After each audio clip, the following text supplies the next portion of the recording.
Hey everyone, how's it going?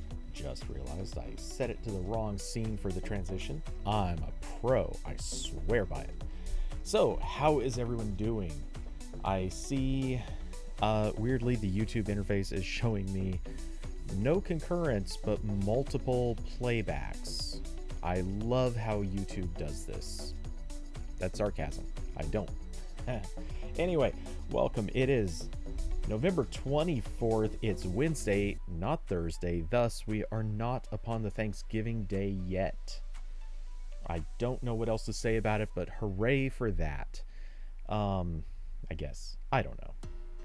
Anyway, some of you may have noticed I popped a different cover photo on this stream, a different waiting photo, if you will. I took this out on, out from a mountain. I drove up to nearly the highest point I could get to, climbed a little further, and snapped the best shot I could hope to get out of it. I guess we'll pop into this. There we go. This isn't the exact same photo. This is a slightly different shot of it, but yeah.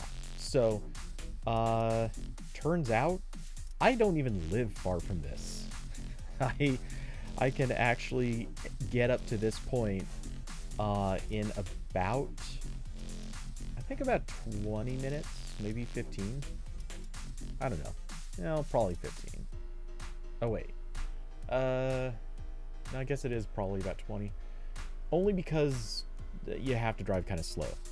But hey. So we do, I will be switching to new cover photos fairly soon, and possibly even have another surprise in order. So the waiting game may get better. We'll see. So yeah, anyway, I was pretty happy with the way this picture turned out. Fun fact, this photo was very much taken pretty late. Let's see. Oh, 4:30 p.m. That's not as late as I thought it. Actually, is that right? I mean, I'm sure it's right, but I mean, we did just do the fall back, so it's more like effectively 5:30, but yeah. So anyway, the sun was behind me at this point and pretty low. I doubt there's really anything that shows shadow. Very notably, this picture was taken, let's see, this picture would have been taken probably, what, 20 minutes later? Oh. Wow. Not even 20 minutes, like 15-ish. And you can tell, like, this is clearly into full dusk. At this point, like, this is the dark. And this actually was, well, I guess this wasn't technically the highest I could have gone. And now that I'm looking at it, I wonder if the lines on this mountain make it look like you can actually get up there. I wonder if I could have gotten up to that. I might need to look into that mountain next. Maybe I'll do a little bit of digging to find out what the situation is with that, because that would actually be kind of neat. I want to try to get to the highest point around here. I wanted to do it for drone shots, but even just photo opportunities would be good too. And what I also want to do is try to get out to I want to try to get out here one morning super early and do a sunrise shot, which could, well, actually do a sunrise shot and possibly a time lapse. So we'll see. Anyway, by the way, if anyone is actively listening right now, please do me a favor and just say something in chat so I have some notion of this. That would help a little bit. Just so I'm certain I'm not talking to nobody. Let's see. So yeah, anyway, Really quick, before we get into the one topic I actually did prepare, and oh, sorry, I have a second one, but before we get to either of those, really quick, I have to. I'm not going to turn political on this. This is just purely for laughter's sake. It has come out, apparently, a judge has ruled that the plaintiffs in a lawsuit will be able to watch behind-the-scenes shots of the show Apprentice to help gather evidence. I mean, that's great and all, but I can't help but... the moment I read this, all I'm thinking is, oh my god, those poor interns. They're going to have to watch not just the worst TV that has ever aired, they're going to have to watch the parts that no one decided to keep. How terrible is that? You're going to have to watch the part no one even thought was worth watching of a terrible show. So anyway, that's a thing. I just found that to be hilarious. So, not going to stick on this, like I said. Just figured I'd bring that up as a amusing little side note. Okay, so anyway. Let's see. We have the Pixel 6a rumors. Now, technically we have two rumors. They're adorable. I love them. The first rumor is actually this one. Not as many people covered this one, and I think for good reason. The first rumor claims that the Pixel 6a is going to be using a Snapdragon chip. Not a Google Tensor chip, but they're going to pick up a Snapdragon chip for the 6a. That was the original rumor. It popped up. This list... They apparently posted this today. But this rumor came out close to a week ago.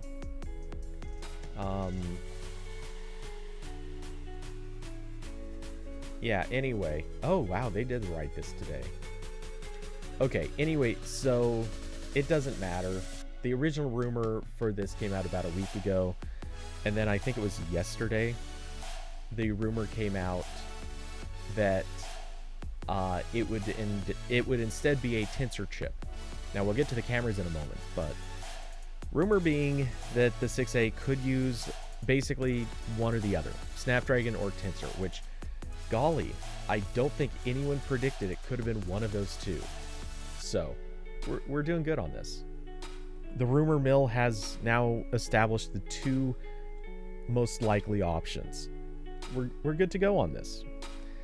So, I'm actually going to break the secret now. It is actually using neither of these. Instead, the Pixel 6a is going to be using a brand new chip from MediaTek. I don't have a good made-up name for this, but that's it. That's a joke. I just really want to get this out there so that we can have literally every conceivable option that doesn't involve putting an Arduino in there. So, yeah. Anyway, I'm just being stupid about it, of course. Honestly, I don't have an opinion on this beyond the basic logic of it's probably going to be a Tensor chip because, frankly, I think Google can make them cheaper. That's my only real guess. That's the only basis for a guess. I think Google can make the Tensor chips for cheaper. And as such, it makes sense to go with Tensor instead of rocking a Snapdragon. That's it. Now, obviously, they could go with a more budget range Snapdragon, and maybe that would be equal in cost. We can't know. But if it is equal in cost, I will say this. If I were Google, I would just want to put in my own chip. I mean, they could put in a flagship level chip into a budget phone, I'm guessing for about the same price that they can put in a mid-range chip from Qualcomm. Maybe I'm wrong. Maybe the price differential is bigger than that. But why would they want to? At this stage, Google, I'm pretty sure, can just pump out Tensor chips in mass for cheaper. So I've brought this up a few times already. The going theory is the Pixel 6 and 6 Pro combined are probably going to ship somewhere in the neighborhood. The rumors I've heard so far are calling it 14 million units, possibly more. Well, actually, I'm hearing probably more, but let's just sideline that particular aspect of it. It is actually in Google's interest to to make as many phones with the exact same chip as possible, because that literally lowers their cost. The more they produce of this chip, the lower cost it gets. So at a certain point, it really makes a lot of sense to just punch up and ship as many as they can possibly get. And that means, yes, ship as many in the 6, the 6A, the 6 Pro. If they can find some other device, maybe release a tablet. They're not going to do this, but hypothetically, ship a tablet with Tensor in it.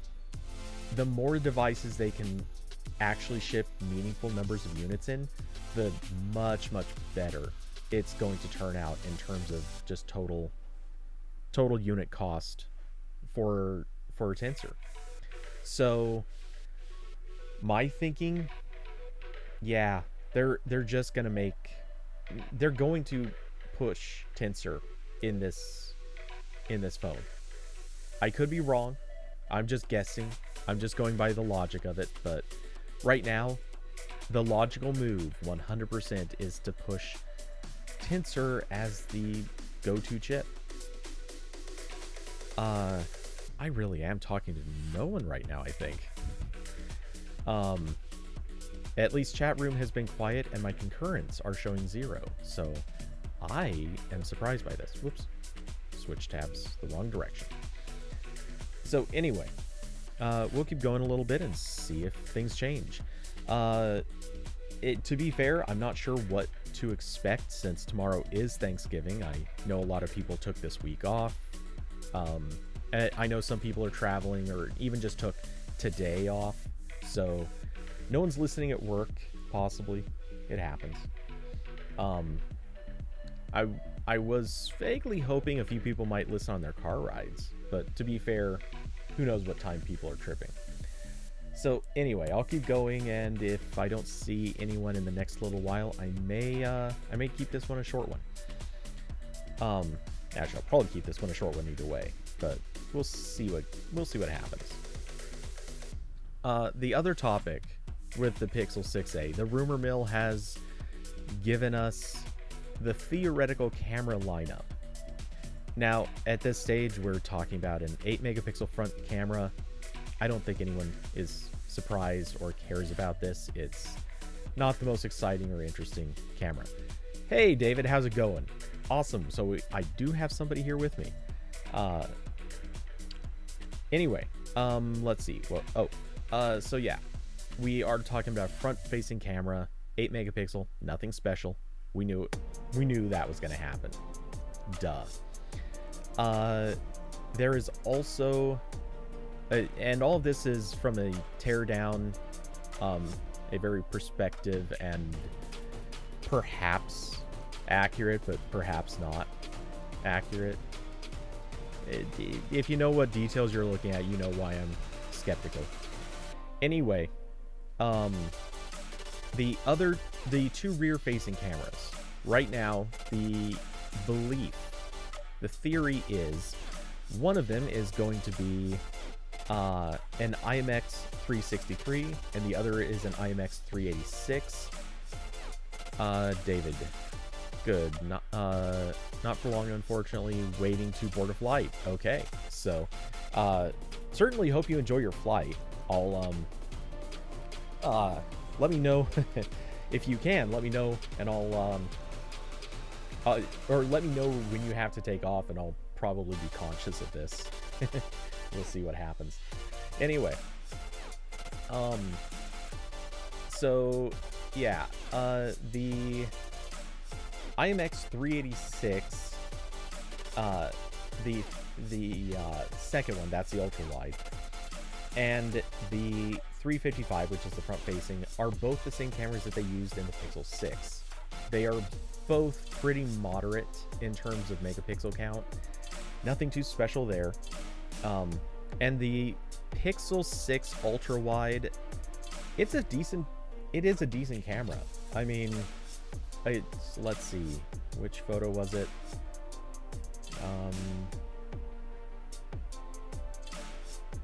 One of these. No, was it back here? Oh, I'll show that picture again in a second.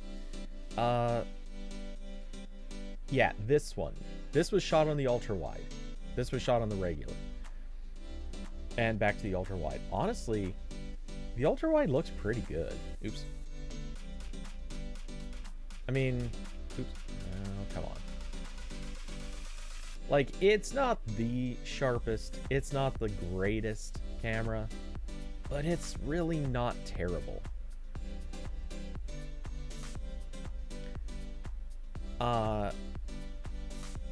David, oh, you just joined us because I just talked about the Tensor, and my theory is that it's still going to be Tensor. I could be wrong. I'm not making a hard push on this, but the rumors have suggested both Tensor and Snapdragon. And right now, I'm leaning logically. I think it's going to be Tensor. I may come back to that. I don't know if you'll want to go back and listen at the beginning.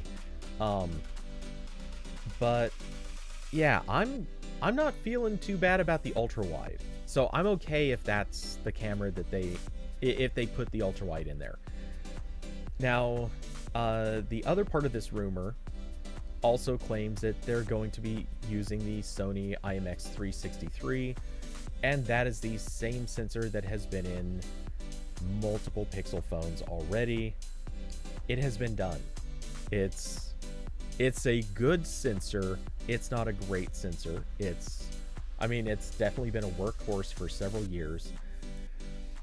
And I find myself sitting there wondering, did Google possibly overcommit to buying this sensor? Because at this point, I'm really genuinely wondering, was it so much cheaper that it actually justified using what is now going to be a 4 to 5 year old camera sensor? Did they really need to do that? I'm sure Sony's still making it. They must be. But why? It feels like this had to be, I don't know, an overcommitment or a contract deal, something. I don't know. But I can't imagine why they're still using this sensor in the 6A at this point. I'm not trying to judge it too harshly, but it does leave me wondering. So anyway, if this turns out to be true, and honestly, we all knew there had to be some sort of corners being cut. I can understand that going with the camera sensor on the, shortchanging the 6A camera sensor, that does make sense. If I was going to shortchange anything to cut cost, that is the most logical choice.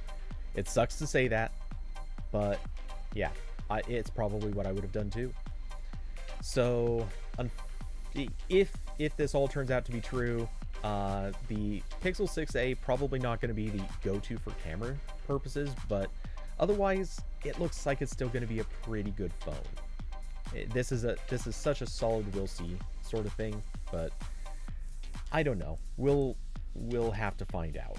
And obviously we're not going to know for probably 4 to 5 months. My guess is 5. We'll probably have more clear leaks and rumors by then, but who knows. Let's see, David, you'll go back and check it out later. Can't see why they can't just double down if they're already taking losses on the 6. I don't think they are taking losses on the 6, but hell, I'll just circle back because there are people hopping on now, and I frankly don't think everyone's gonna go back and listen to the beginning anyway. Also, hey Diablo, good to have you here. It would also allow Google in experimenting the chip with different hardware. Yeah, there is that factor too. So, what I was saying earlier, before everybody hopped on, we now have rumors saying that the Pixel 6a is going to come with the Tensor chip. Other rumors that say that it's going to come with the some Snapdragon chip. I don't think that have they actually picked out. Not sure if they've already picked out which chip it's supposed to be. But anyway, rumor being that they could go with one or the other. I personally think that they'd be insane not to go with a MediaTek chip, because obviously we just need all three names in the running. That makes this more fun, right? Okay, anyway, so here's my thinking on this. I could be wrong, but I have a funny feeling that the cost of manufacturing Tensor chips, because of an obvious partnership with Samsung, the cost of manufacturing more Tensor chips, it has probably got to be pretty close, maybe a little bit more expensive, but probably very close to the same cost as Snapdragon chips. Basically, you could put out a high-end Tensor chip, or you could put out a mid-range Snapdragon chip, both for probably a similar bill of materials. If you're going to do that, common sense, it will just make the 6A sell way, way better if you put a Tensor chip in it. I mean, that's a no-brainer. The other way to look at this is by manufacturing more Tensor chips, rather by using the Tensor in more phones, they're also increasing the total number of chips that they're manufacturing. And by virtue of doing that, they're also lowering the cost of manufacturing that chip. The more you order, the better that price gets. Logically, if they stick it into the A-line series, even if they're losing a bit of money on this Pixel A, they actually save more money on the Pixel 6 and 6 Pro doing it that way. In a sense. That assumes that they manufacture more 6s and 6 Pros, but you get the idea. My thinking is, there are so many benefits to putting Tensor into the 6A, both in price, performance, and just general marketing ability. It makes so much sense to put it in there. Then the only real sacrifices, assuming that they do that, the only real sacrifice is that you're getting a older, lower spec camera. Possibly, theoretically, you might get less RAM, you might get, the display is probably not going to be as great. But basically, imagine that as the marketing push for the 6 Pro, 6, and 6A. You could have a very beautiful linear step down. Each one can have the same processor. Each one has the same, well, not the same displays, but each one can have the same ultra-wide camera. The only real differences are the main camera and the addition of the telephoto on the Pro.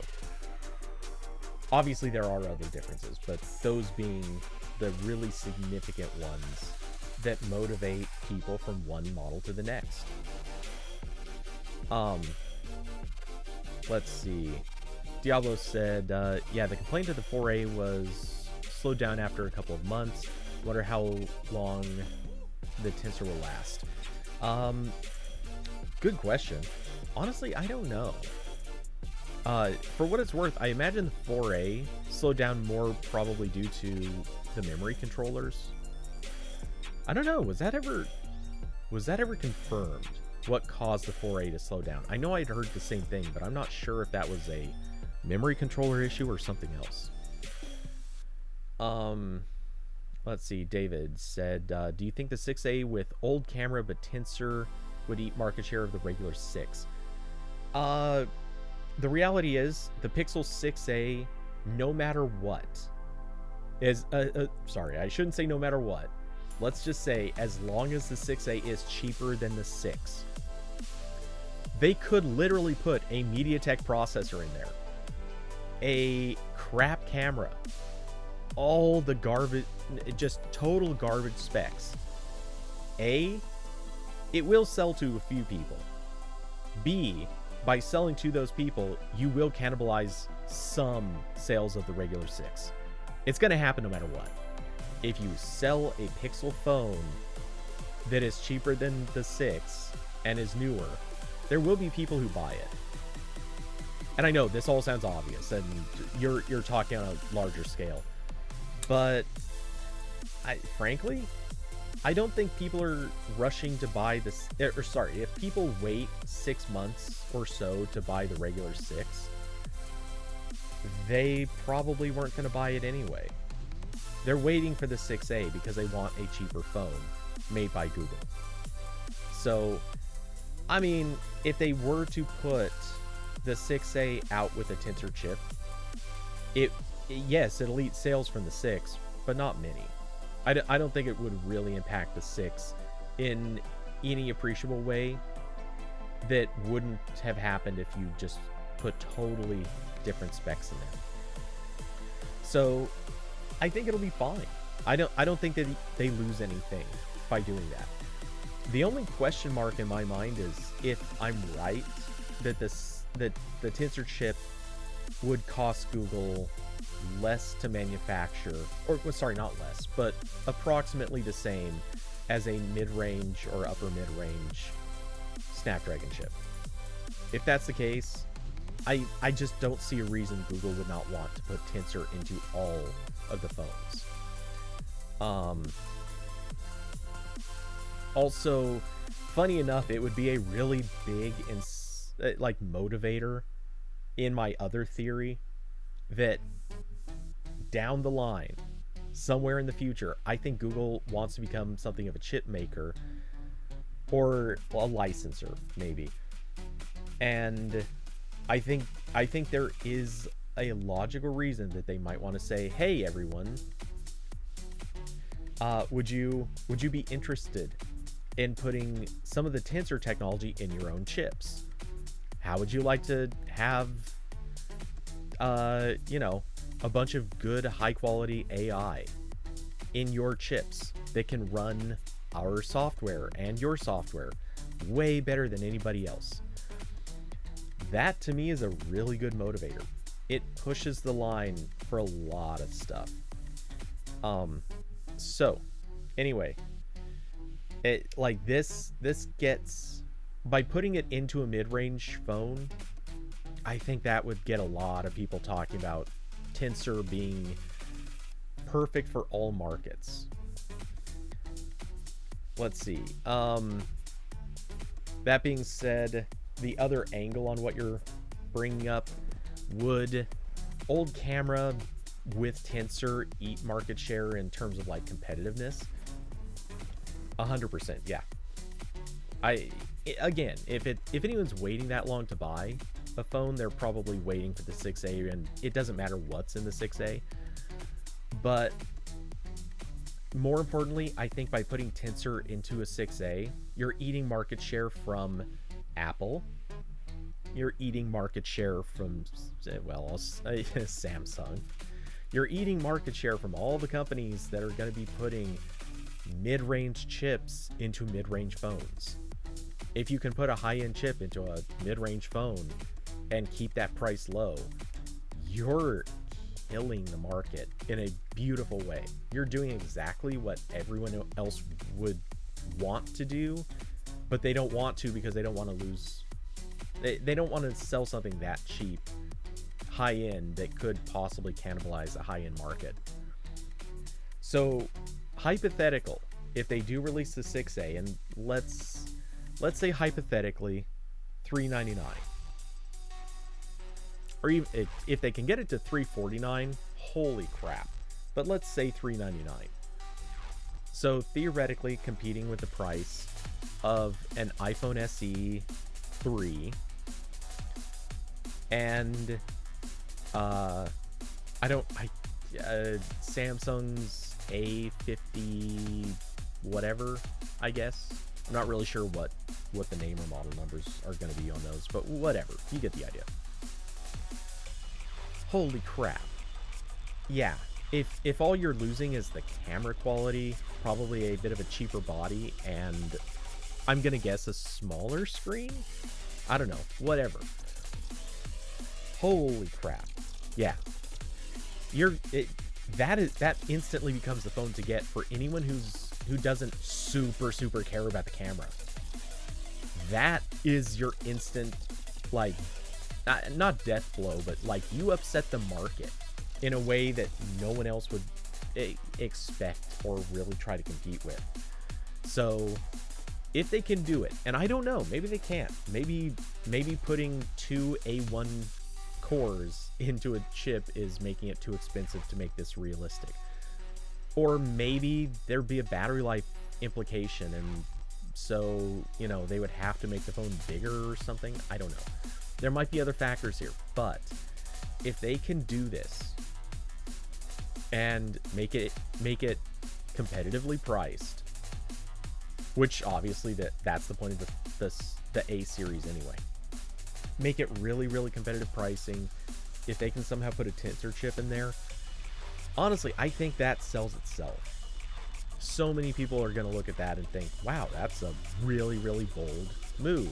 That's you're putting so much into that little package, and people are going to take notice of that. And again, you know, we've been saying this for a while. Google wants people to notice the Pixel series. They're advertising it heavily. They're marketing it heavily. All right, David, take it easy. Glad you made it for a little bit. Enjoy your flight. So yeah, anyway, this honestly, yeah, if they can get Tensor into the 6A and it's not going to completely eat up their profit margin on it, honestly, I think they have to. It sells. That will sell this phone.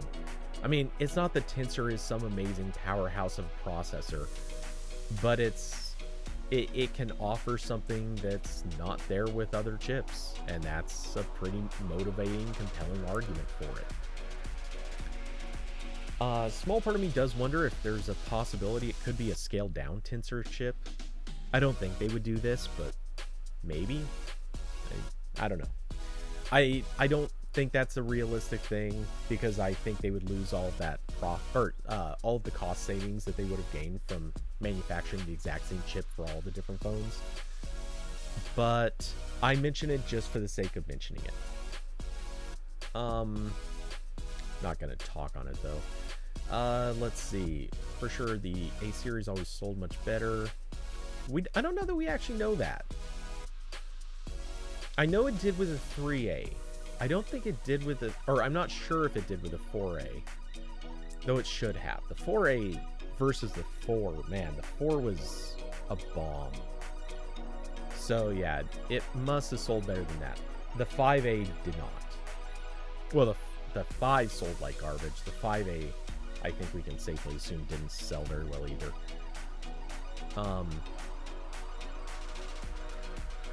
Let's see. Reading through your comments. Imagine they do a rear fingerprint sensor on these. Oh, you just had to bring that up, man. It's not like I hate the fingerprint sensor on the 6, but my God, they could have just, they didn't have to do in screen. They could have just made a rear fingerprint sensor and everyone would have been happier. Oh geez, Google, why you didn't have to do this.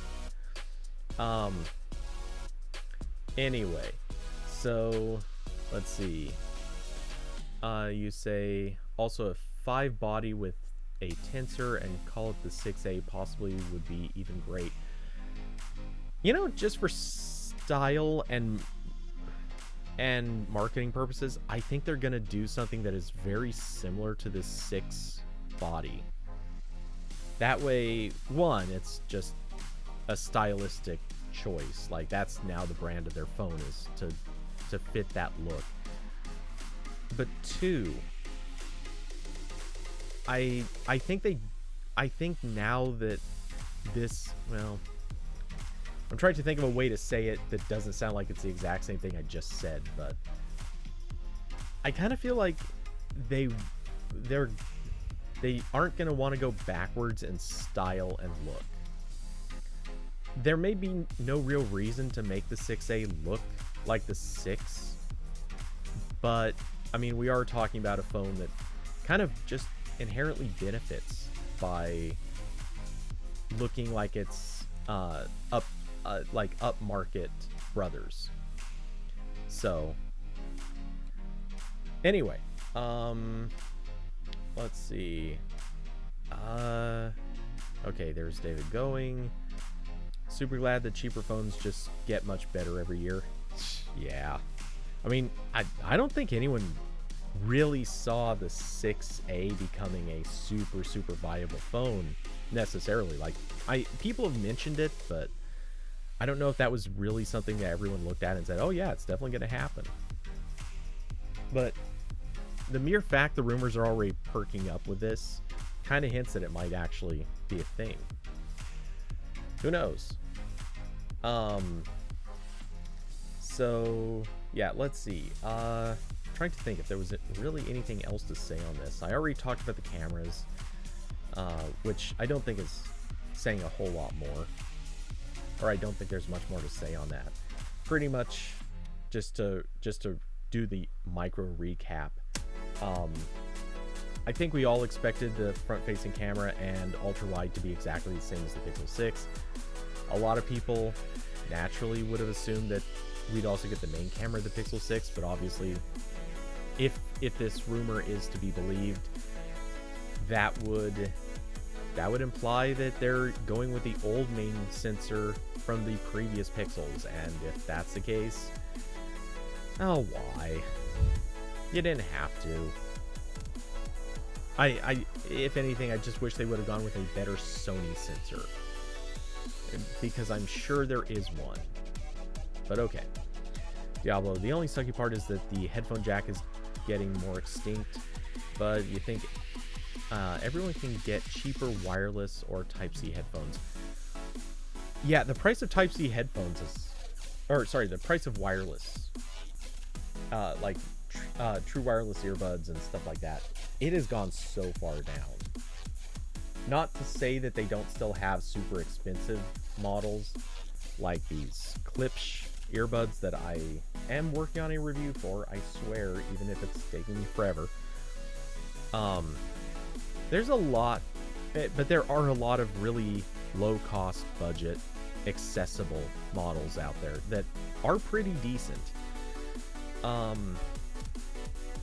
Type-C headphones really catching on at all? I know they exist. I'm sure they're not like a totally non-existent thing, but I have not seen them. Just as far as I can tell, they like I know they exist, but I've just never seen anybody use one.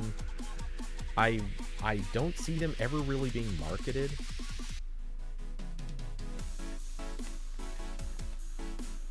Actually, here's an interesting question. Are Black Friday deals? Let's see. Headphones and earbud deals. All right. This is our Android Police lineup of deals for Black Friday. Okay, I want to see how many of these are actually Type-C headphones, like wired Type-C headphones. Okay. Sorry, these aren't going to show up as I open them, but oops.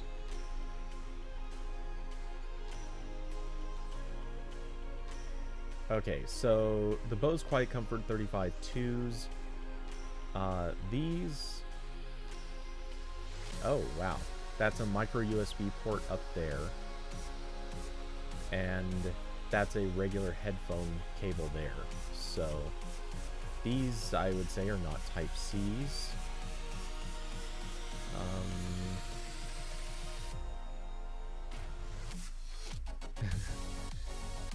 Diablo, not actively looking at Black Friday stuff. Glad AP tells you. Yeah, I haven't been paying any attention.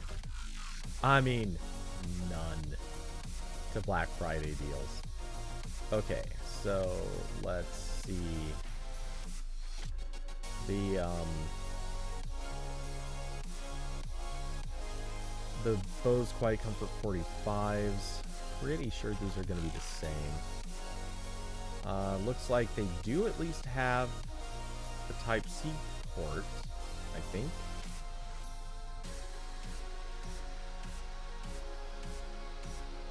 Yep, that's a Type-C port. But will this go C to C? Or is that just for charging purposes?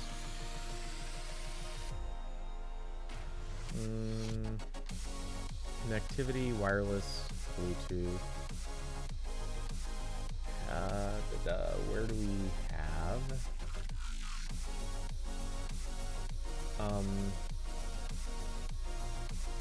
This mentions charging.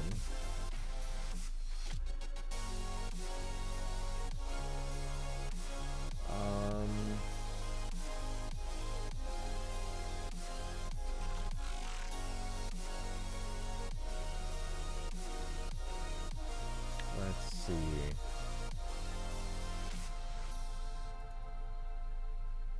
If we search cable,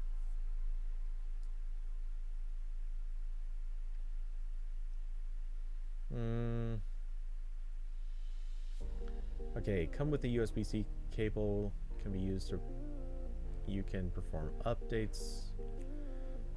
They also come with audio cable that can be connected to the aux port. Yeah, I get the impression this isn't actually C to C for listening.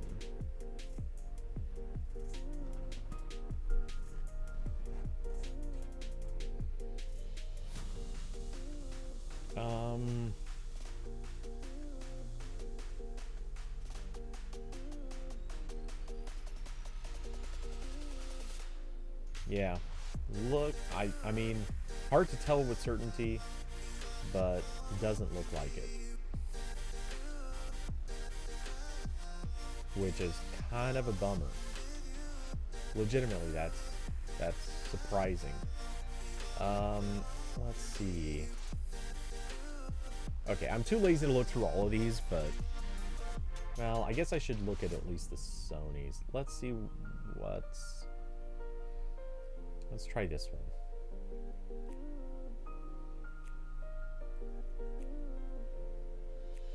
Okay, and pop in here.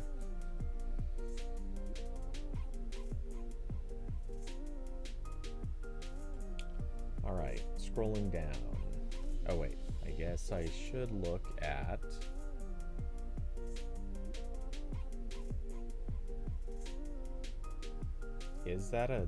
that looks like a Type-C port.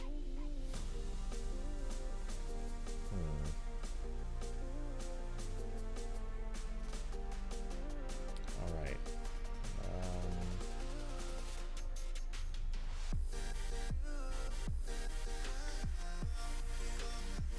Okay, charges by cable.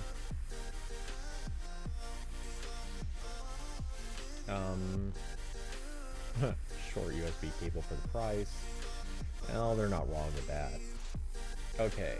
What do we have here? Okay, USB-C cable for charging. Headphone cable is removable.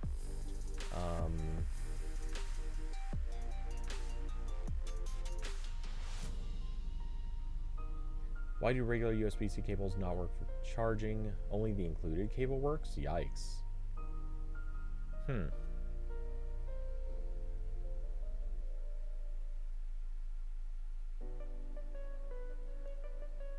Okay, yeah, this really doesn't seem like it's gonna support audio over Type-C. So, wow.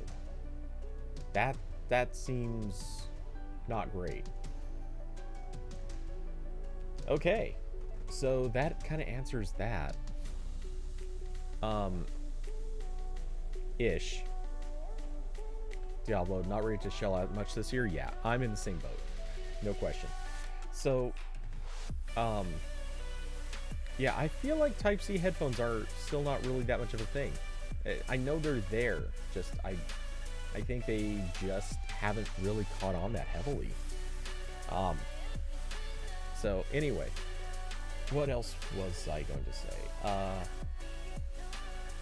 I'm quickly scrolling back up comments to see if there was something that triggered a reminder. Doesn't look like it. So, okay, anyway. Yeah, as far as Black Friday goes, you know, this was said the last couple of streams. They're putting out good, like, there are products that are getting sales, but they're not crazy good products, or rather not crazy good sales. A lot of stuff is really just minimal discounts, kind of like the standard welcome. Yeah, welcome, you can get something, but it's not going to be a super great deal. Here's our Black Friday promotion. It's a few things, that's it. I mean, we can hit the Google store, and like their Black Friday deals are not spectacular. $50 off on the Pixel 5a. Really? No. $10 off on the Chromecast with Google TV. Not bad. Not great, but not bad. $30 on the Nest Cam. You know, that's pretty mediocre. $50 on the Nest Cam with floodlight. I mean, that thing's so overpriced. Like, that should have been $70 off at minimum.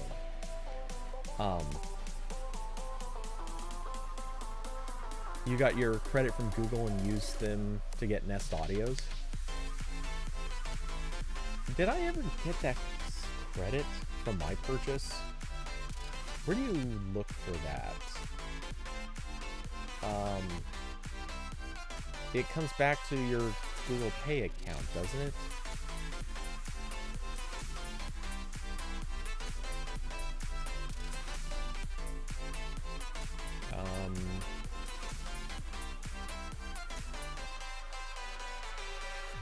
I'm quickly looking to how do you check that? I know I knew this before. I looked at it once and I don't remember anymore.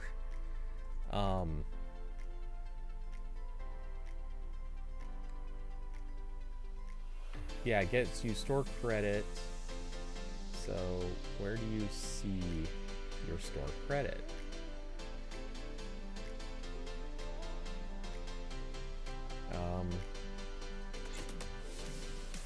Okay, store credit earned. I should have earned basically $100.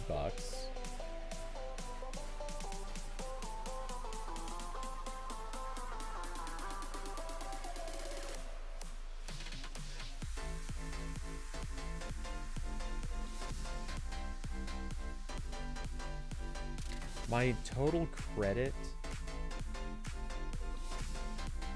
What?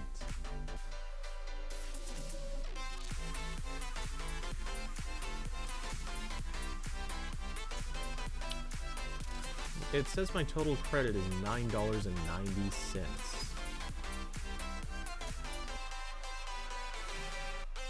Why is that? That doesn't seem right.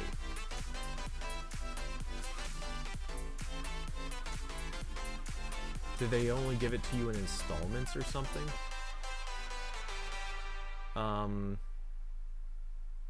Oh, you just got your credit around today? They sent you an email. Okay, let me check. Do you have to redeem it or something like that? Because if that's the case, that is I'm really not a fan of that. Okay, I got an email that, yeah, I did get an email 5 days ago.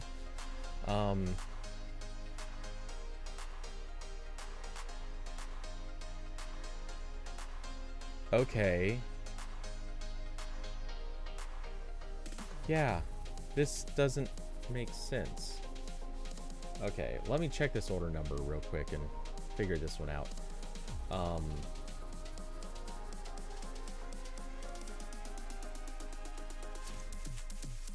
Where is the order number? Because this is the one that I got. Oh, I get it. Never mind. I see. All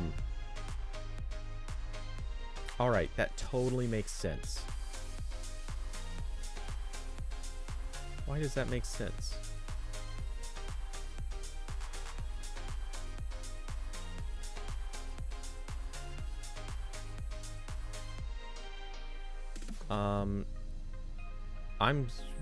I'm really confused actually at why this is, but okay. So the 990 should be coming off of the Pixel Buds A that shipped ahead of the Pixel 6. I'm assuming. And then I should get the rest for the Pixel 6 order, I'm assuming in a couple of weeks or so. That's the only thing that makes sense to me.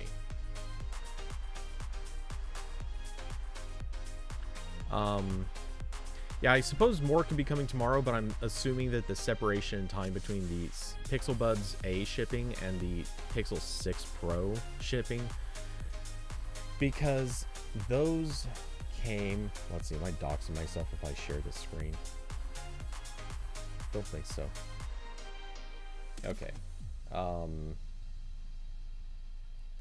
Alright, so as you can see, there was a canceled order right there. The order that's actually relevant is this one. So I'm thinking what happened is the 10% of that got sent first, and seeing as how that was shipped on October 20th, and then this got shipped October 27th, I'm thinking that there's going to be a 1 week delay on getting the Pixel 6 credit. So I'm okay with that. It'd be great if it wasn't that way, but I get it. I'm okay with that. You got separate emails? Your Pixel... Okay. So, yeah. Cool. We're getting the same situation, just... you got yours earlier. You got your Pixel 6 earlier, too, I think. I was the very last person to get it out of our bunch, so that would make a lot of sense. Okay. I'm feeling a little better about that. Just a bit. But anyway, on the Black Friday stuff, you know, that's a shame. That means I can't... I mean, I wasn't really looking to spend anything on Black Friday, but if I'm going to have $100 worth of store credit, I'd be inclined to at least poke my head in here, and I don't know. The Nest Audios could be good. I'm not sure that I really want that, though.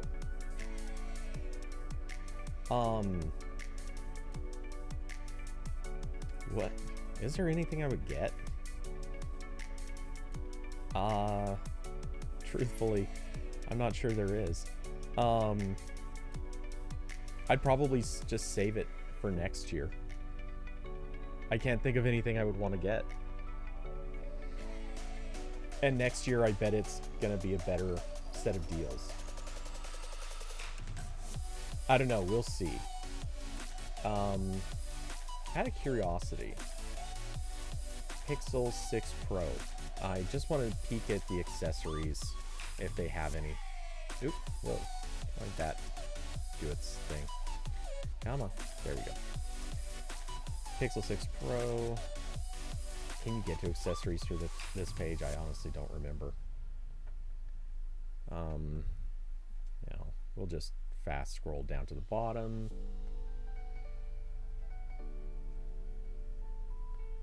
Shop Pixel 6 Pro accessories. I guess I could have just gone in here. We'll clear those. Back, just turn on the 6 Pro. I probably wouldn't get the charger. I don't likely need the case because Moment is sending one. I'm not going to get...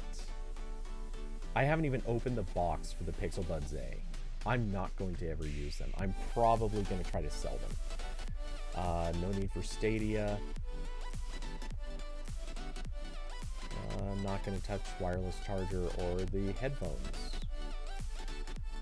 Yeah, okay. No accessories. Yeah, I'll just wait till next year. I'll find other stuff.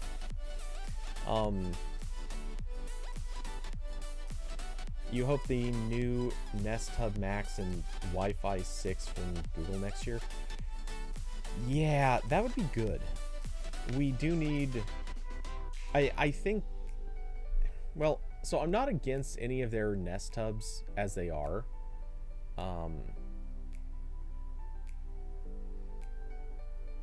Well, the audio speakers in particular. I don't see them as being particularly great. They're just not that interesting to me. I typically listen to music either straight through earbuds or very occasionally I just pop it on my classic Google Home. I'm assuming I could get slightly better audio out of a Nest Audio, but I don't care enough. So I probably wouldn't really do that. As far as the hubs, I have the first gen Nest Hub sitting next to me. I'm pretty happy with that as it is. I don't know that I would really bother with the Max. I wouldn't mind it. I would like it. Like if I got one for free as an event item or something, but I don't really feel much compulsion for it other than that. Also, I don't actually care about the sleep sensing stuff. I don't care about it having a camera. Like, all of the reasons for getting either of these don't really appeal to me. A majority of your listening is done on your headphones as well. One of the Nest Audios for those times when guests come over. Oh, I miss having people by. Those were the days. But yeah, right now, it's not because there's anything wrong with the products, but it stands out to me. All of the improvements that they made to the second gen Nest Hub and for the Hub Max, they're all things that I don't actually care about.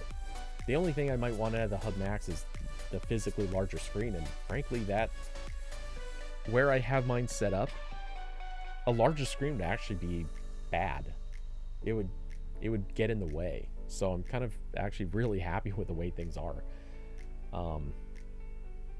At least for the moment. Okay, so let's see.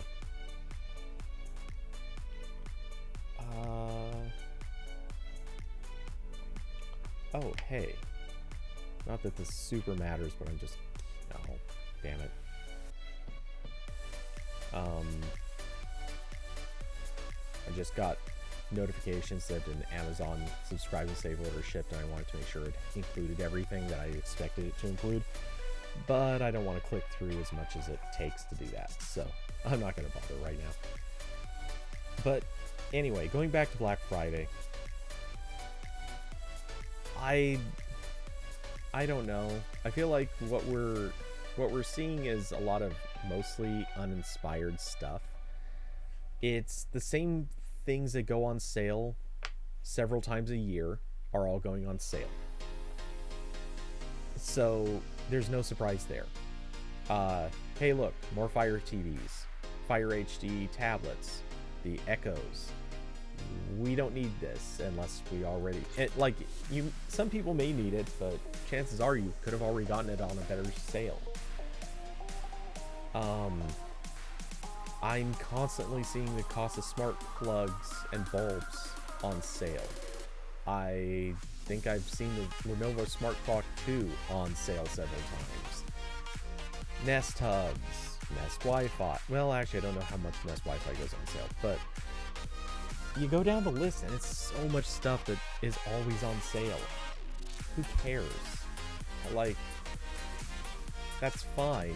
There's nothing wrong with this stuff going on sale, but it's not motivating in the sense that Black Friday is going to be the, wow, super cool, let's go buy a bunch of stuff because it's Black Friday kind of way. None of it is.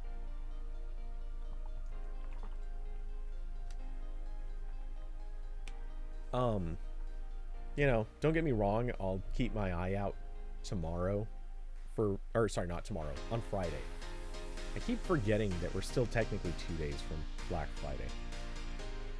But I'll keep my eye out in case there's any truly cannot skip, must jump on it deals. But they won't be for Chromebooks. They won't be for Wear either. Anything here that I want to leave the screen actually pointed at? Probably not.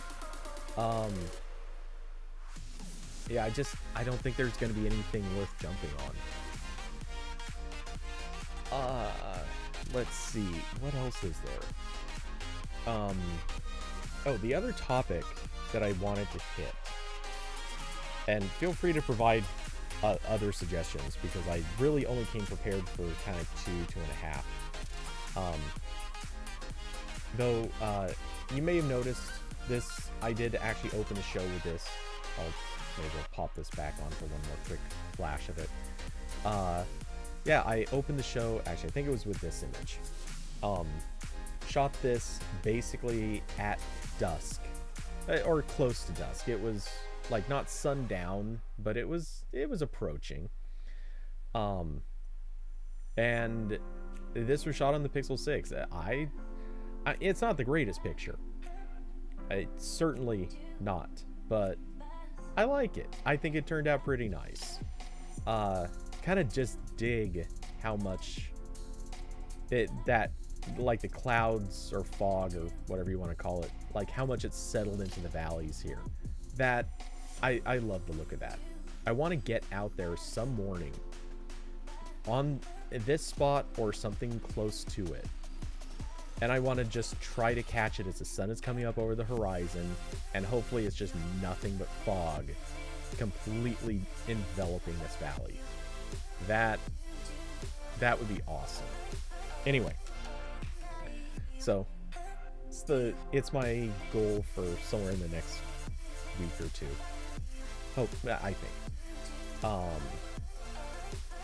Anyway, so the other thing, oh, I don't know how much you would have caught of this, but Streamlabs. May as well bring up good old Streamlabs. Streamlabs, there was a controversy about a week ago. Let me actually see if I can pick this up on Twitter.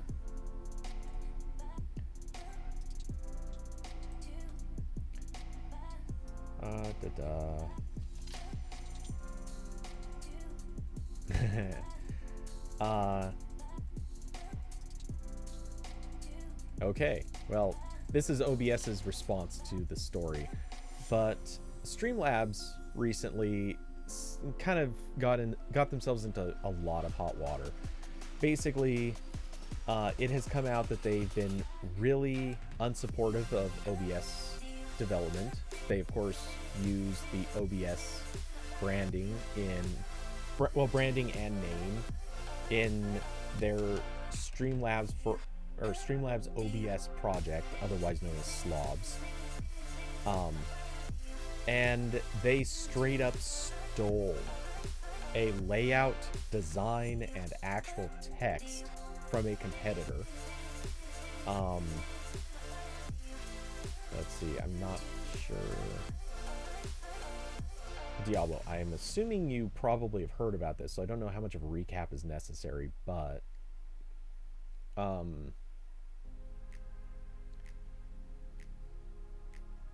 Where's... Kind of thought this might come up immediately, but maybe not. Anyway, a lot of people have been super angry, and justifiably so. Streamlabs is accused of copying material for its console streaming platform. Sure, let's just open that. We'll give Engadget a view. Where is it at? Lightstream, I think.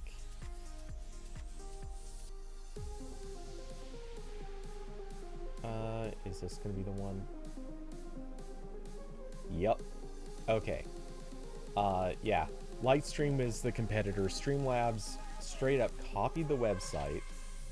You can you can tell there's obviously a lot of similarity between these two.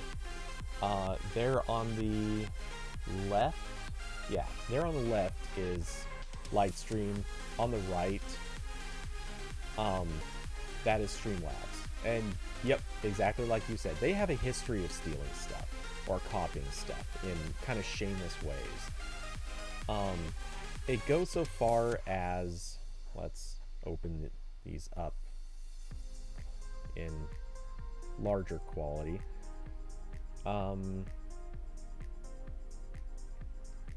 Yeah, so they have some testimonials here. Screw it. We're just going to open this in a new tab. That way I can...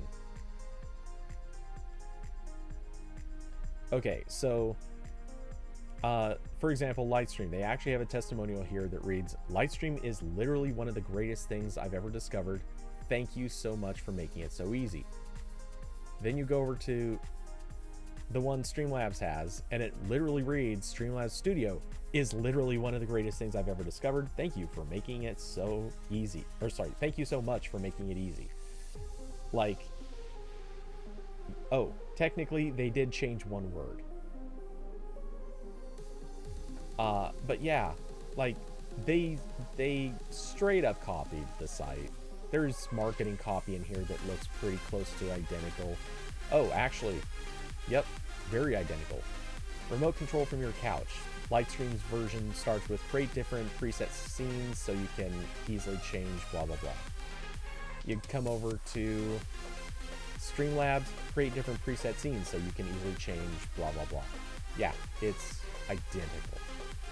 I don't know, maybe there's some wording differences there. It looks like they changed a little bit, but not enough. It's obvious. Streamlabs claims that this was an accident. They never meant for this page to go live, or didn't intend for it to go live without changing things. Which, okay, look, you know, sometimes you do in your work. Sometimes you'll go look at a competitor and say, okay, they did this, they did that. Let's start by copying their thing, and we'll use this as a framework for like a to-do list for things that we change. I mean, I have done this with articles. Other people have done this in various ways. It doesn't have to be, believe me, it's very much not plagiarism if all you're doing is basically turning this into a to-do list. Like, hey, here are 3 articles that cover these topics. You copy paste them and just literally delete stuff as you go along, making sure that you're just covering the things that they reference, but you're doing it yourself. There's nothing wrong with that. And if that's what this was, I wouldn't shame them. It would be fine. But you can tell, like, they literally made a point of just changing the text here, just to insert their own name. They were hoping nobody would notice. That's it. They just hoped no one would notice. I mean, you can even see it in some of the images that they did. Like, they're just jamming in their own stuff so that it looks right, but it's obviously not. So yeah, this is bad. I'm not trying to take any principled stance here, but I am going to take this moment to say I'm inclined to just maybe get rid of my Streamlabs donation link and switch to something else. I haven't fully decided, but I think that's going to happen. The biggest thing is I need to go find who else I would use. That's honestly the hardest part. But yeah, probably going to be looking at making that swap. That obviously won't affect Diablo, so thank you again for being a consistent subscriber. That's awesome. But yeah, for anyone who is using Streamlabs, I don't know, I might switch it to just straight PayPal donations. I'm reluctant to do that on the basis that PayPal allows for chargebacks, and chargebacks get messy. That was the initial reason for going with Streamlabs, because they actually protect it. So, you know, if someone tries doing a chargeback, they basically just don't allow it or something. Or maybe they ate it. I don't remember. Anyway, there can be problems if people decide to be trolls and screw with you on PayPal.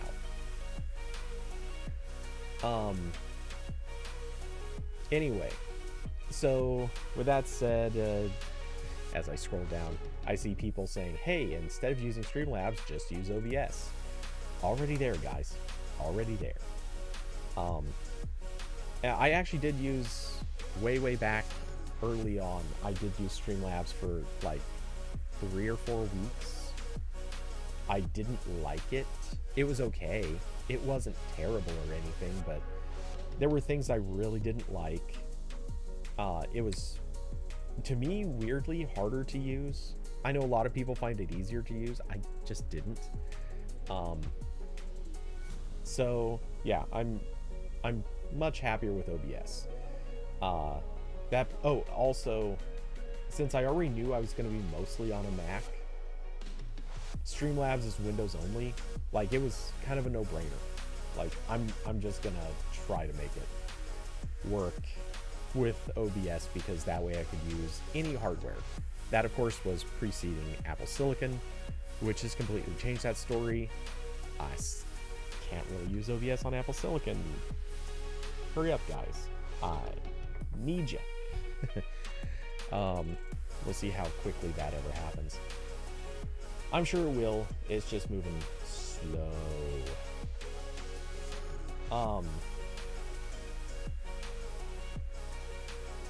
Oh, actually, I didn't know this. According to Loco TV, I guess. In case you didn't know, Logitech acquired Streamlabs 2 years ago for $89 million. I had no idea. That. I'm not going to badmouth Logitech, but at the same time, I'm not surprised if one of their subsidiary companies might not be entirely on the level.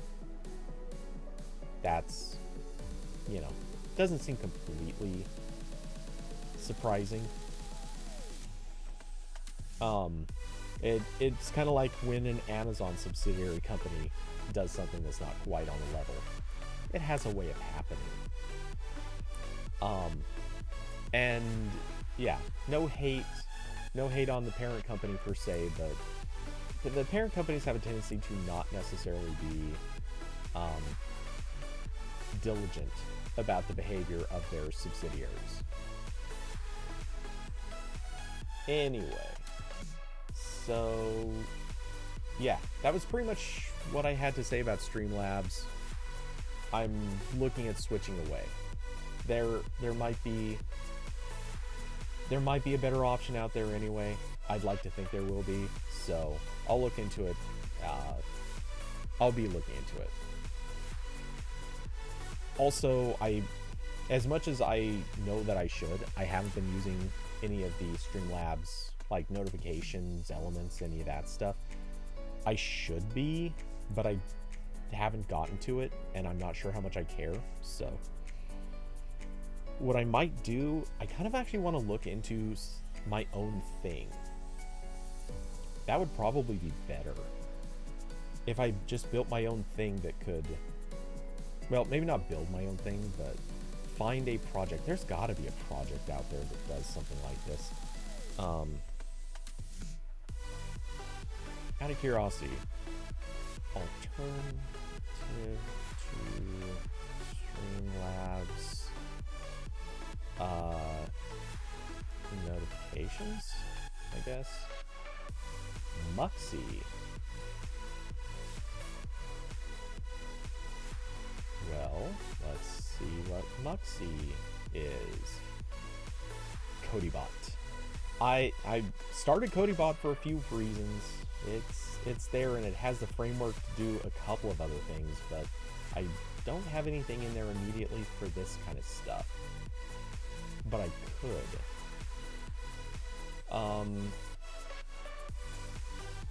Another option is Muxy. They offer a range of Twitch extensions. That's kind of the problem. I don't want Twitch extensions. I want YouTube extension. Well, I mean, there are extensions. It depends on how much it matters that it's Twitch versus YouTube.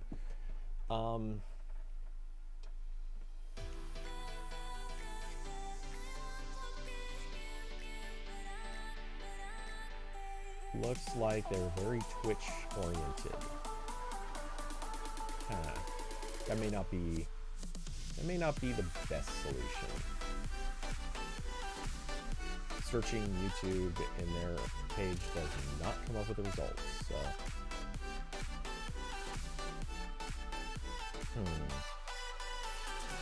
maybe let's try changing that to alerts.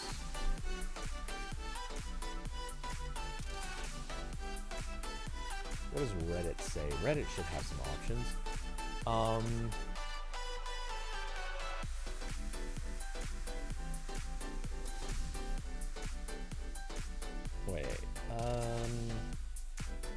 Stream via laptop. Problem is, can't have Firefox open on Streamlabs to monitor alerts as it stresses the laptop too much. Okay.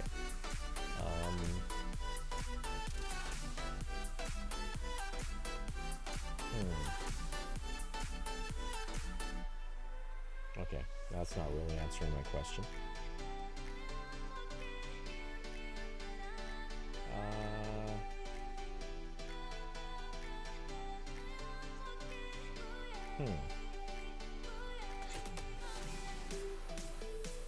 Yeah, I may need to look into this more. I bet there's probably some open source project that does all of this stuff, and I just have to throw the right Google foo at it to figure it out.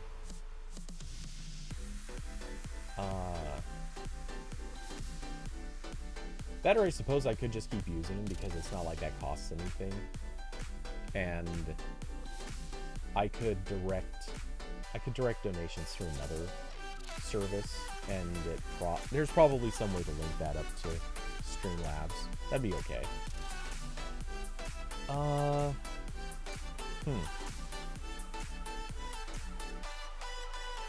Might have to poke around in here too. Alright, things to dig into. But another time. Okay. Do we have other topic ideas? I gotta admit, this is becoming too much of a problem. I need more topics. The only problem is it's been so quiet the last few weeks. I don't have a lot in the way of actual topics in mind. I can, however, say I've been out flying the Mavic 3 a lot. I love this thing. This drone is ridiculous. It just gets the best footage. I mean, it's not perfect. Nothing's ever been perfect. It's not like putting up a, it's not like putting up a full, let's transition that. It's not like putting up a drone with a full-size dedicated camera attached to it, but it is the next best thing. It is ridiculous how good that drone looks. In so much that I'm really curious kind of what's going to happen next, because DJI, for better or worse, has a history of really making pretty big upgrades like across its line. So they've now put out the Mavic 3. It is basically, it is so pro. I would tell any true pro, just go get it. Don't question it. It's worth the upgrade cost. Just go get it. It's expensive enough. I wouldn't tell this to average consumers for good reason. But yeah, oh my god, it's just such a beautiful camera. It handles so well in bright or in complicated lighting scenarios. I'm working on color grading some of the footage, so it's not ready yet, and it's all on the other laptop, so I don't have it now. One big catch to this, this is going to sound so dumb, but because of the codec I'm filming everything in, I have now consumed almost 700 gigabytes of data in just, I don't know how many hours of flight time, but it's not a lot. It's under 10. Or maybe it's about 10. I think it's under, but I'd have to check. That is a lot of data. It is so much data. That is tough. So, yeah. Anyway, that ridiculous amount of data aside, it is just so good. It's over the top with how good it is. So, yeah, I'm looking forward to getting that edited, in part so I can delete some of it. I need to delete some of that old footage and get it off of my computer. But, yeah, I'm gonna be so sad to send this thing back. Let's see. I also, what else am I working on? I don't think I could talk about, wait, could I talk about this? Did I talk about the Smooth 5 during the last stream? I'm not sure if I even had it yet. But it is announced now, so oh yeah, I did talk about it because I mentioned the bag, or the case that it comes in last time, and I was holding it up and fiddling with it. Admittedly, I haven't had any time to really work with this yet. I'm going to be, basically, as soon as I wrap up the drone, I am gimbal guy for 2 weeks. I'm going to be doing nothing but reviewing gimbals for, like, 2 weeks. Side note, this did just pop to mind. Movies. Are you a movie fan? Do you care about movies? Let's see. Yeah, it is on this computer. If you do, very notable. Today, a bunch of stuff hit theaters and streaming services. I have not updated the movie post yet. This was actually a decision by our leadership not to do the update today, but rather save it for tomorrow morning. So, just a heads up, if you care about movies, you may want to go look tonight or today at options. So I will do the quick rundown of some of the stuff that is coming out. Hey, you're getting the live movie rundown here. Okay, so starting off with, which view do I have this on? Starting off, Resident Evil Welcome to Raccoon City. This is, I believe this is theatrical only for today, or for right now. I don't have a date on when this is hitting streaming services, but that came out today.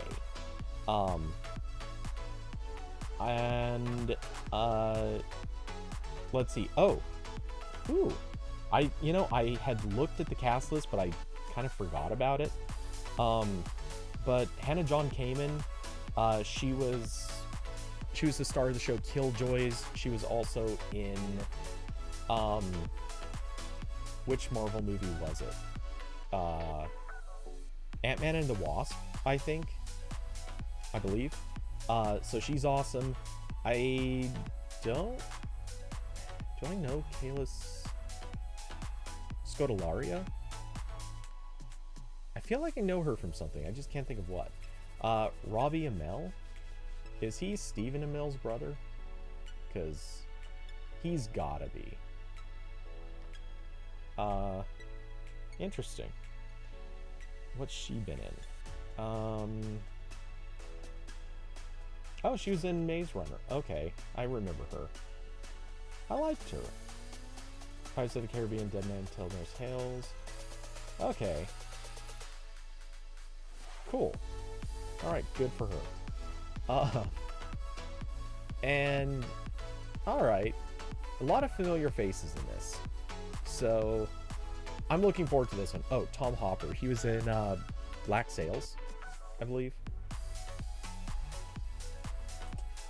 Yep, Black Sails. I don't know how many people would have seen that show, but I liked it. It was a good show. Okay, anyway, what else do we have? We've got Spencer. I have no idea if this is any good. Or rather, I don't have any opinion on it. Wait, did I get the right? Yeah, this is the right one. Oh. Yeah, okay. Yeah, this is on Princess Diana. But it stars Kristen Stewart. If you care about this sort of thing, this hit theaters earlier this month. It is streaming as of last night. Let's see. Encanto, is this something special? This is a Disney movie. Alright, I'll actually get that loaded. Disney movie. This is hitting theaters tonight. Today, whatever. I know nothing of this one. I just know that it is going to hit Disney Plus sometime. I don't know if it's going to be a simultaneous release. Oh, hey, stars, or the main voice is Stephanie Beatrice from Brooklyn Nine-Nine. Oh, John Leguizamo's in it. Okay, couple of good familiar voices in here. So that one's out. We've got House of Gucci. This is hitting theaters tonight too. Lady Gaga, Adam Driver, Jared Leto, Jeremy Irons, Al Pacino, Salma Hayek. I mean, seriously, are you kidding me with this? This cast is bonkers. So I mean, that's almost unfair to put a cast like that in this movie. But yeah, so that's out tonight. Coming tonight also is The Unforgivable, starring Sandra Bullock, John Barenthal, Vincent D'Onofrio.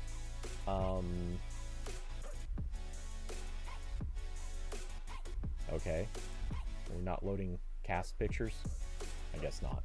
Anyway, they exist. They're humans. I know nothing of this movie, but it does not look like a happy movie. If you are an HBO Max subscriber, or you just really know how to work torrents, check out 8-Bit Christmas, starring Neil Patrick Harris. So, I mean, who wouldn't? It's Barney. I mean, how do you say no to Barney? Oh, Steve Zahn's in it too.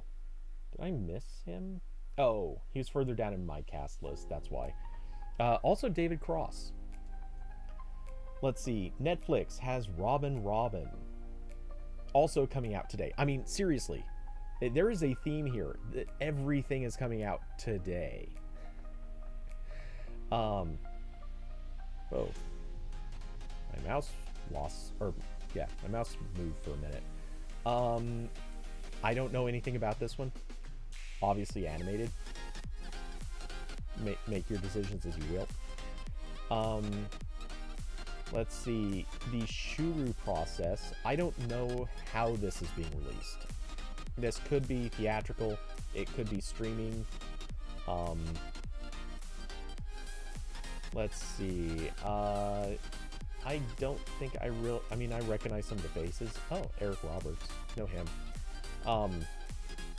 Yeah, Lady Gaga has been all about the movies the last few years. So yeah, this is also somewhere. I haven't looked where yet, but it's somewhere. If you are a Disney Plus subscriber, The Beatles Get Back. It is a documentary series, or I don't know if it's a movie or a series. I think I read somewhere it was a series, but I couldn't tell for sure when I was looking into it. Anyway, this actually comes out tomorrow on Disney Plus. And then coming on Friday, Friday is Christmas versus the Walters, which, let's see, was there? Oh, yeah, okay. Bruce Dern, Chris Elliott. Man, Chris Elliott does not, he never looks super great, but he's looking really unhealthy in that shot. Shawnee Smith, she was the main girl in the Saw movies for many years. Yeah, no idea if this is any good, but hey, also something. That's going to be streaming on Friday. It was in theaters early in November. Let's see, and then after, also on Friday, jeez, this is such a busy week for movies. Also Friday, A Castle for Christmas. That's going to be streaming exclusively on Netflix. I don't know, it might open in theaters too, but I have no reason to assume it will. Another Saw alumni, Carrie Ewells, also from Princess Bride. Love that guy. Though, for what it's worth, this kind of looks like a Hallmark movie. You never know, but it just has that look to it. Let's see, and then An Intrusion is coming out on Friday. I don't have any idea what the story is going to be with this. I already did a lot of the work looking this stuff up, but I need to go digging for more. And then we have a documentary called "'Twas the Fight Before Christmas." This apparently is about a real-life, I think, lawyer who gets into a legal fight about putting up Christmas lights or something. I have no idea where this is going to... What the hell? My mouse is freezing up in ways that are making me nervous. Let's see. Oh, we're not even done yet. Another documentary called Ladybuds. No clue what the story's going to be on this.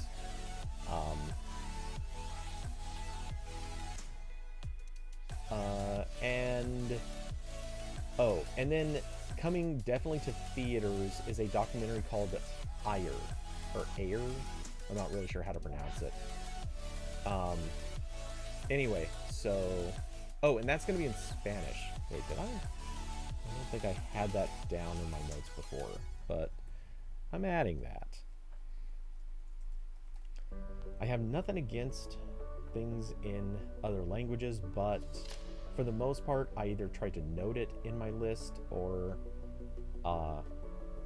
some things I leave out, because if it's in another language, I mean, no offense to them as I say this, but the realities are half the time the budgets are so small, it's more like kind of difficult independent stuff that it's sort of hard to really want to focus on it.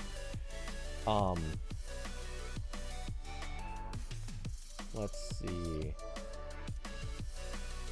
Oh, I was gonna say, my throat is dry. Where's my water? I put it on the wrong spot.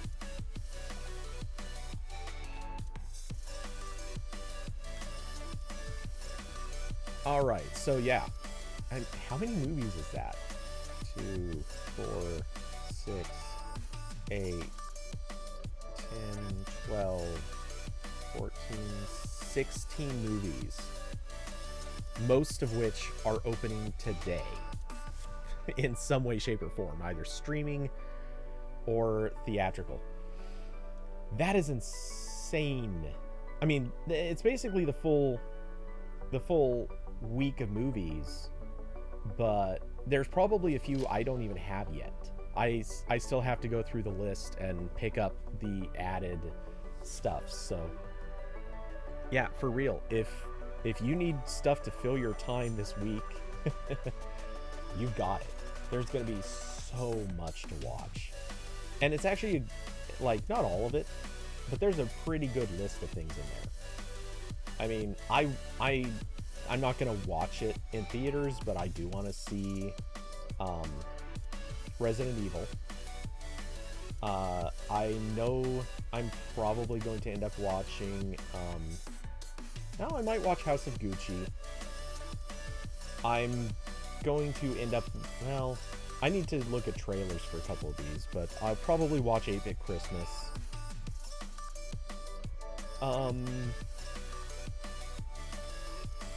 And then, yeah, almost all the rest of this, I definitely just have to look at trailers before I make any commitments. But, like, yeah, it's a good list of stuff to actually pick from.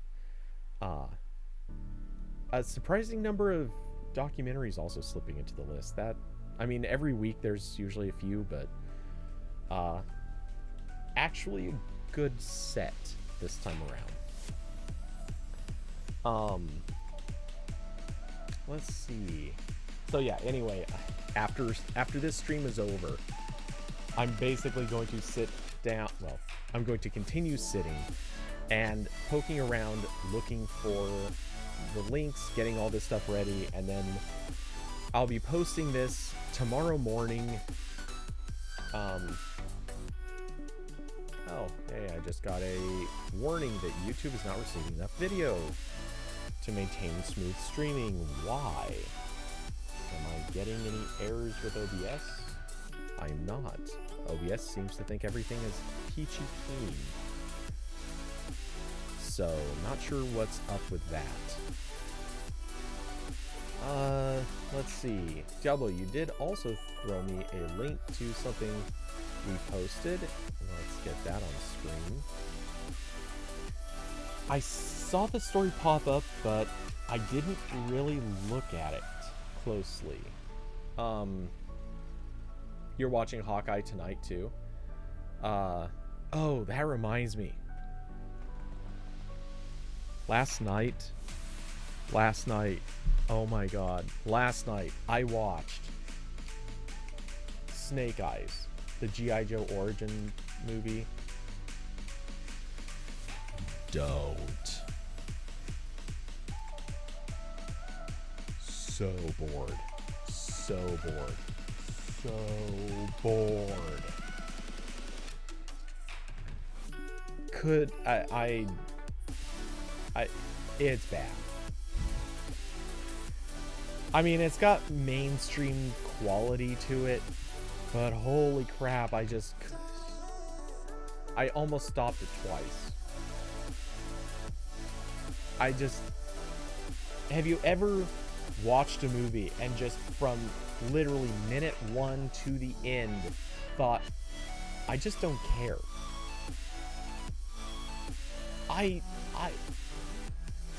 I can think of so many movies I went into them thinking, like, literally, since I started doing the movie post and companies started offering me movie screeners, like half of those,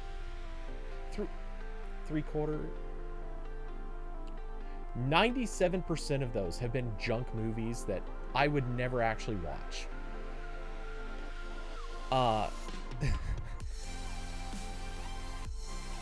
And I will say, many of them I went in kind of knowing it was going to be terrible, but I watched it anyway, and at least several of them I came away thinking, okay, I can see why someone would want to watch this.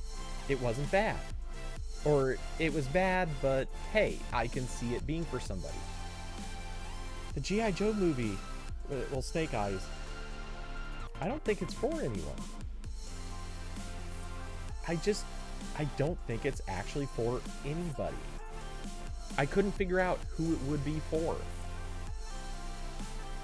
Which might sound harsh, but it's true.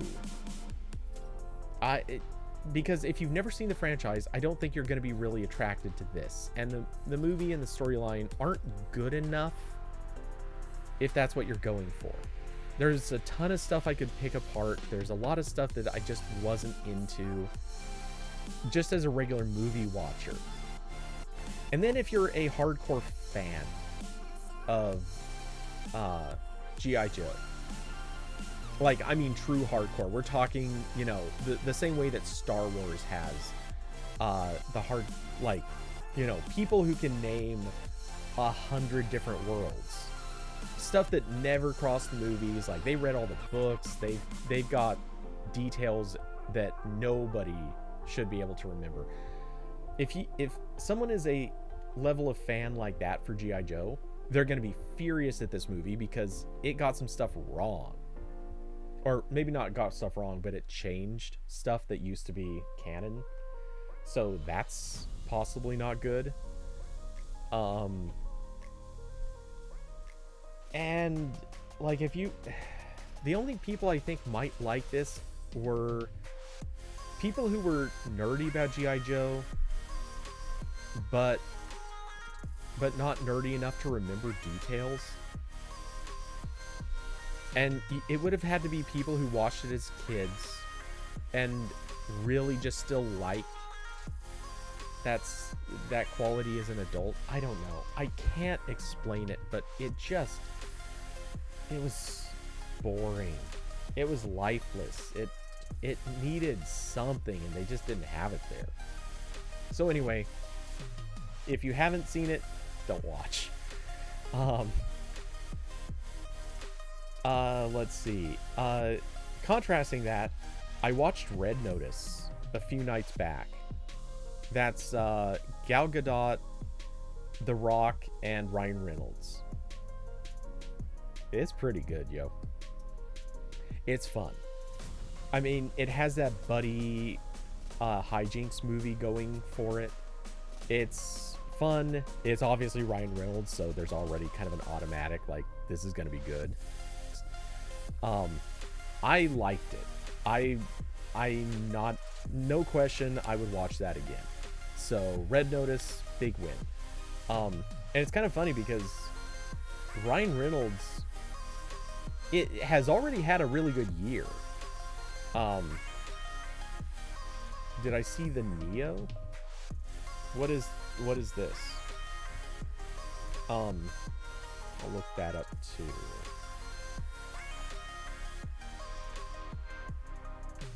All right, I was hoping that would give me an immediate answer. I'll wait for you to clarify. Anyway, this has been a really good year for Ryan Reynolds movies because he also came out with Free Guy, obviously, and I already watched that. I like it. It's pretty good. I didn't think it was amazing or spectacular per se, but it was a good, enjoyable movie. And they were clever with it, especially one thing that comes towards the end. I'm not going to spoil it if you haven't seen it, but oh, it's a Microsoft device in Red Notice? I definitely did not see that. Red Notice, Neo. Dual screen smart device by Microsoft Surface Neo has been spotted in a new Netflix movie called Red Notice. All right. Where was it?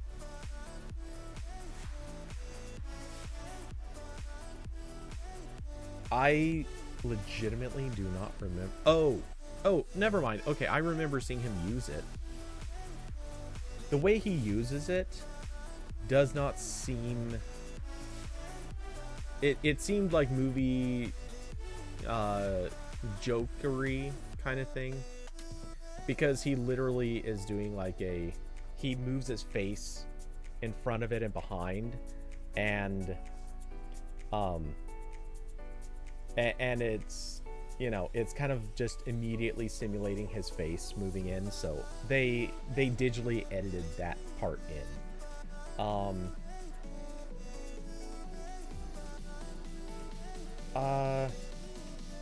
So yeah, no, this, I definitely remember that, but you don't notice it, or I didn't notice it. I guess if maybe I would have spotted it if I saw, or if I might have looked down during this glimpse of the Windows logo. I don't know, but that's the only thing I can think of that might explain that.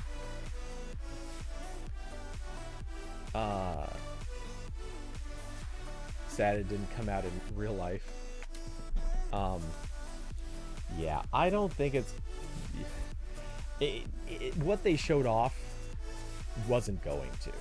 If for no other reason than just technically it couldn't have. What they showed off, camera-wise, you can't make a wide-angle camera that could have caught that, because, like, I'm demonstrating with a phone, so this isn't going to look terribly right, but the way they demonstrated it, let's switch views for this one.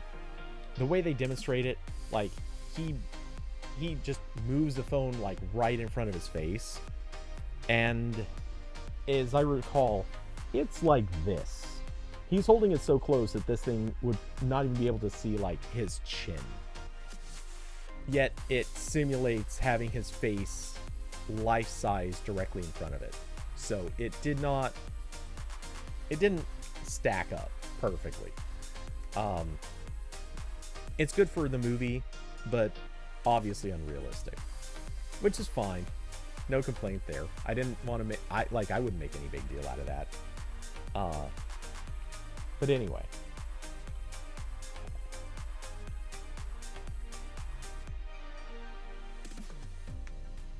Must have been 100 solis in the rear. Which, just saying that out loud sounds dirty. I have soli in the rear. Anyway.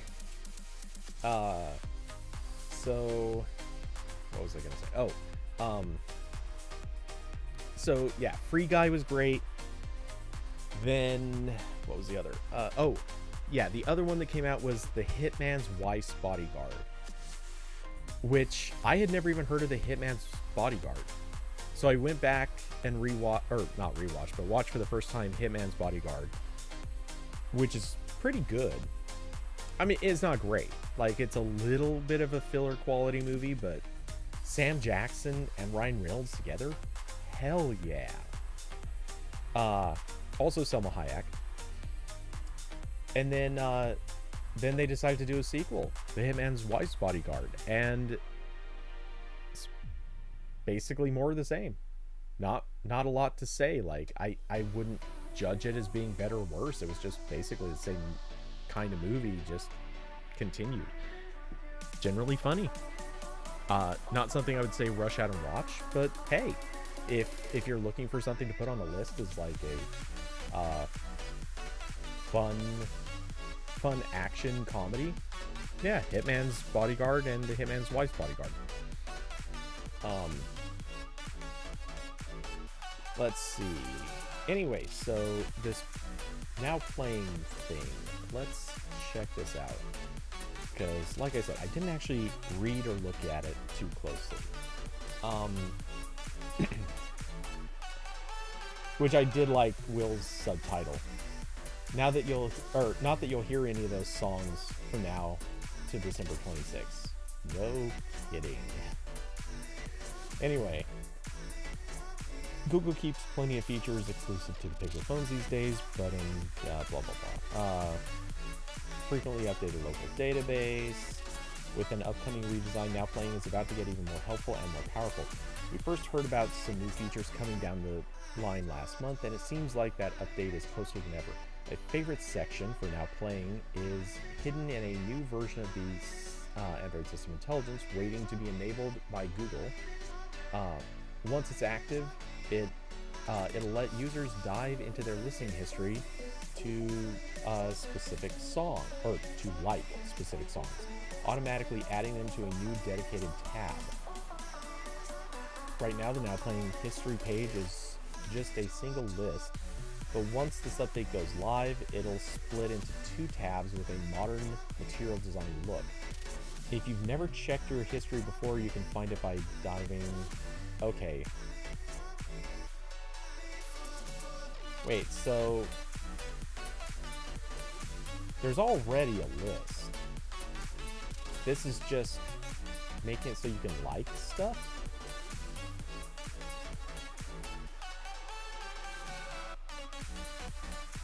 I don't get the, like, fine. Why wouldn't you just tap on something and then add it to YouTube Music or something like that?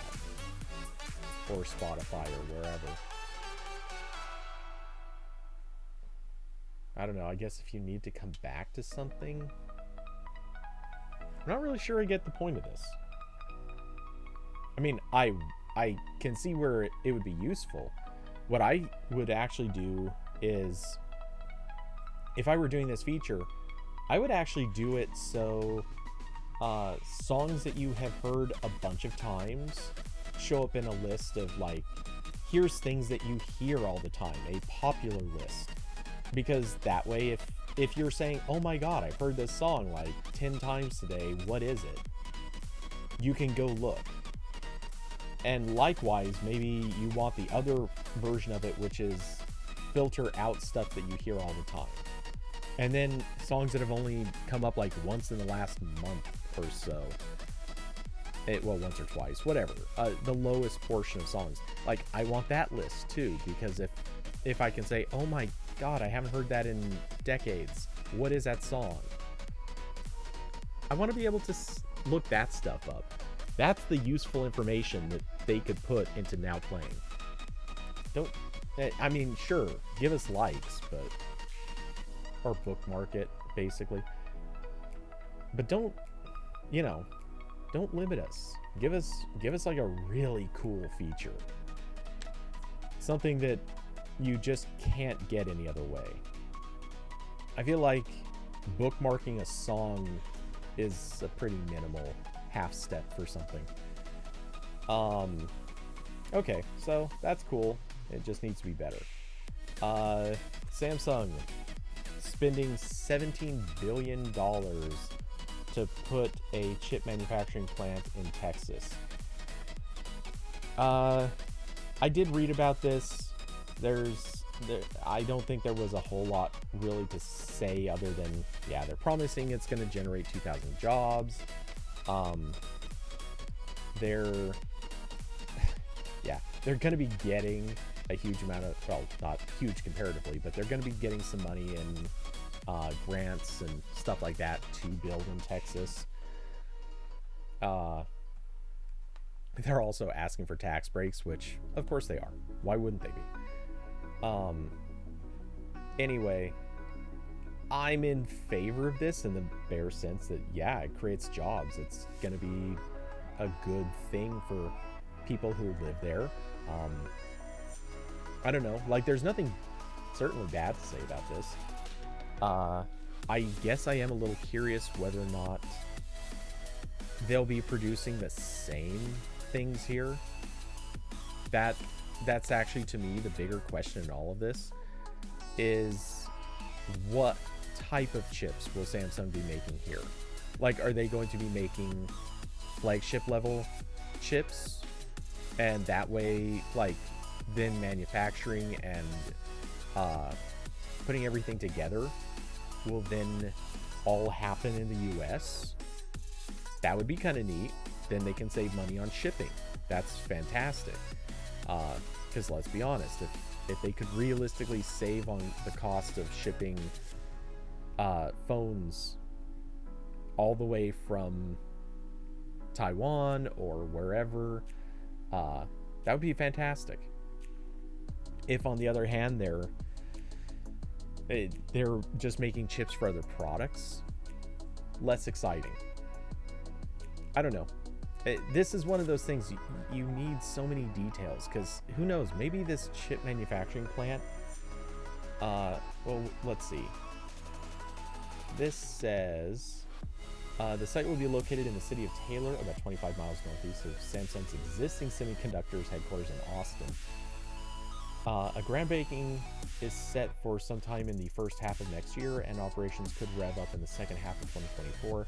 Production will be focused on mobile application processors, 5G cellular modems, high-performance computing, and artificial intelligence. Okay, so that does sound like it's probably going to do smartphone stuff. It's probably also going to do chips for their laptops.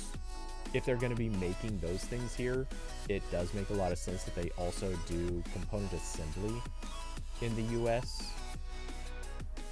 Because, you know, why make a chip here, ship it across an ocean to somewhere else, and then like put stuff together and then ship it all the way back here? You never know, but that would make sense.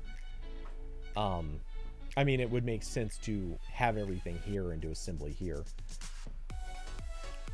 But that might also not be cheap enough. The other possibility is, I kind of wonder, because I've heard a little talk about this, Samsung could do the whole thing where they manufacture the chips in the United States and then just truck them down to Mexico, where their assembly in Mexico would be a lot cheaper. That might be a logical play. I don't know. Anyway, it's good that they're doing that. We'll see where it goes. Diablo, you say it could be like the Apple one, make only the the trash can Mac Pros. That would be hilarious. The good old trash can Mac Pro. Which, yeah, they spent so much time hyping about how they made that in the United States, and then the model that they shipped, like, they shipped so few of those, and their output was, oh, what was it? Somebody did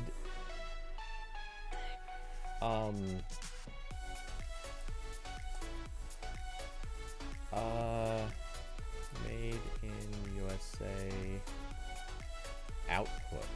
Let's see if that,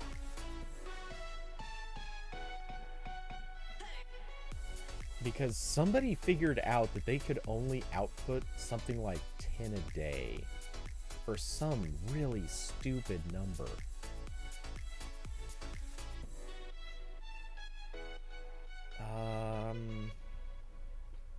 And because of that, in theory, this was, the trash can Mac Pros were just an entire stunt.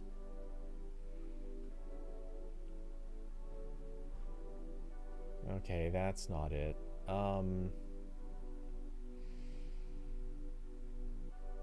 Maybe it wasn't 10 a day, but it was some really low number.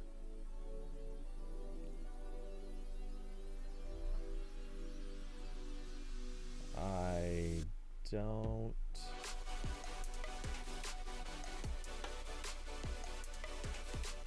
where's... I know that this was a topic. I remember reading about it. I just have no clue what I would look for to find it. Anyway, yeah. So that'll... hopefully that's not what's going to happen. I mean, if Samsung is saying that they're creating 2,000 jobs, you got to figure half of those are going to be more support staff and things like that. But with 2,000 jobs, there's going to have to be a lot of people there who are actually doing real production. So in all likelihood, yeah, I think they'll be making something significant. I'm just not sure it's going to be... I don't know that I necessarily would bank on it being the highest end stuff. On the other hand, you know, that's where we're the location where a lot of that stuff sells, so it would make sense to manufacture high-end Exynos and whatever they're calling their laptop processors. I don't know. Are those Exynos? Anyway, let's see. What was this other thing? Google is preparing a big update to At a Glance that should have launched with Android 12. Google now sends its regards. What is this one going to be? In advertisements published before the 6 and 6 Pro launched, Google teased that there was a lot more to its redesigned At a Glance widget than the version from Android 11 had to offer. It looks like Google wasn't quite able to finish everything ahead of the Pixel 6 release, though, as the new at-a-glance widget turned out to be nothing much more than a minor redesign. But as tipped to us by Node developer Kieran Quinn, the company is looking to change that sooner rather than later. An updated version of the Android System Intelligence Service, aka Device Personalization Services, has revealed that the company is working on a revamped Smart Space, which is what the Google app internally calls the next generation at-a-glance widget. Strings in the new app release further reveal that at-a-glance is supposed to gain quite a few new options, all of them apparently toggleable in settings. It's add a store, which is shopping lists and Google Pay rewards cards when you're in supported stores, bedtime, connected devices, doorbell, fitness, flashlight, safety check, and timer and stopwatch. There's like 10 different ways to get to some of these things, but okay. Kieran Quinn was able to activate the new design for us, and it's even more powerful than we thought based on the advertisements. With Smart Space enabled, the widget looks much like stacked widgets do on iOS, allowing you to have a carousel of different intelligent suggestions available. In the dummy content provided by Quinn, you can see both the regular weather and date notification that can be switched out with a co-op loyalty card. Okay. With the right flags enabled, it's even possible to get a third at-a-glance variation to show up, showcasing a Google Keep shopping list. At-a-glance became even more proactive, much like Google Now used to be. I was just going to say, everything that they're describing, it just sounds like Google Now, but 5 years later and in a slightly less comfortable interface. So it'll not only automatically surface loyalty cards and shopping lists when you visit supported stores, it will also remind you of your upcoming bedtime based on settings. All right, we just covered this stuff. A few of the mentioned features, timers and stopwatch, is even already available, and yeah. Some of these features should also be familiar if you saw the pre-launch Pixel 6 advertisement on Instagram and the Material You YouTube teaser. In the former, you can see some flight data complete with a shortcut to your ticket and some Adidas running activity details on the screen. Okay. The latter reveals shortcuts to a shopping list and your loyalty card that when you're visiting stores such as Whole Foods. That would be nice. Let's see. You said, I wonder if the conversations widgets will get more stuff because it says missed calls, but you don't see that. Yeah, I would imagine if it was, yeah, they'll add that. Somehow, some way, that'll eventually make it. Let's see, it's likely that Google originally planned to launch these capabilities right alongside Android 12 and the Pixel 6 series, but it seems like the company ran into issues making at-a-glance harder to nail than anticipated. The widget wasn't fully functional until a Google app update fixed it in the last Android 12 beta. Before then, it didn't display the weather and you couldn't access its settings. With the underlying code now ready, it hopefully won't take too long until the more powerful version of the widget finally launches. While we don't think there's anything stopping these options from becoming available on all Pixels running Android 12, we won't know for sure if they're going to be Pixel 6 exclusive or not until Google actually launches the new capabilities. Alright, complete list of discovered and tested with mockups. Alright. Alright. Just like one or two more things. Okay. It's good. I mean, they need to have this. I'm not sure I like having that as a swipeable thing all the way at the top, because funny enough, that's going to make it really hard to use one-handed. But aside from that, I'm not seeing this as a bad thing. Yeah, we'll just leave it sitting on. Screw it. We'll leave it sitting right there because I don't want the animation playing. But yeah, I think my only real objection is I don't like it being right up at the top on a phone that, look, I don't complain about the size of phones. I'm pretty okay with the idea that like I can reach all the way up to the weather section, well, the date and weather section, like not all the way across, but at least to be able to swipe or something like that. I can hit that. The at a glance widget is all the way up to the clock. I have to strain to get my hand to reach up to that. I'm not fully in love with that.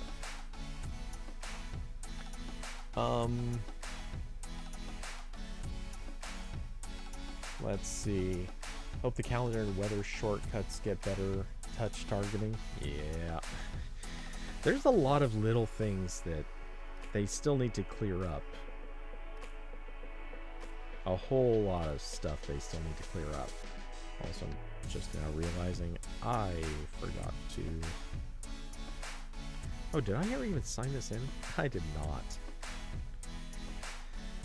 Oh, my Pixel 6. I need that case for it, and then I can...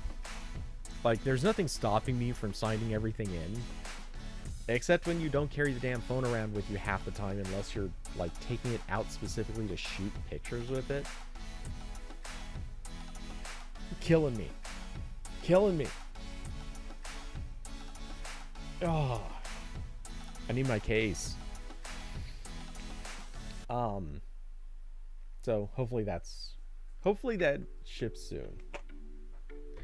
I shouldn't do this, but oops.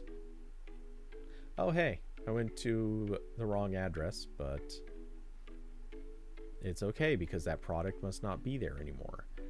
Okay, quickly looking at phone cases, but I also actually am going to take a quick glimpse down their Black Friday stuff in just a second.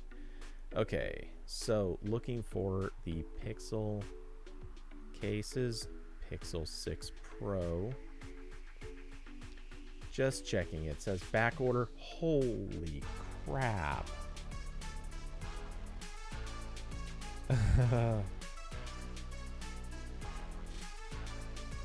Ouch. Pixel 6 Pro cases. Their back order is now pushed back to January 15th. I really hope they ship mine before that. I don't want to wait all the way until the middle of January for this. Honestly, I swear it has to be because of the MagSafe support, or they call it Enforce, but that MagSafe support is... it's not like I've heard a ton of people,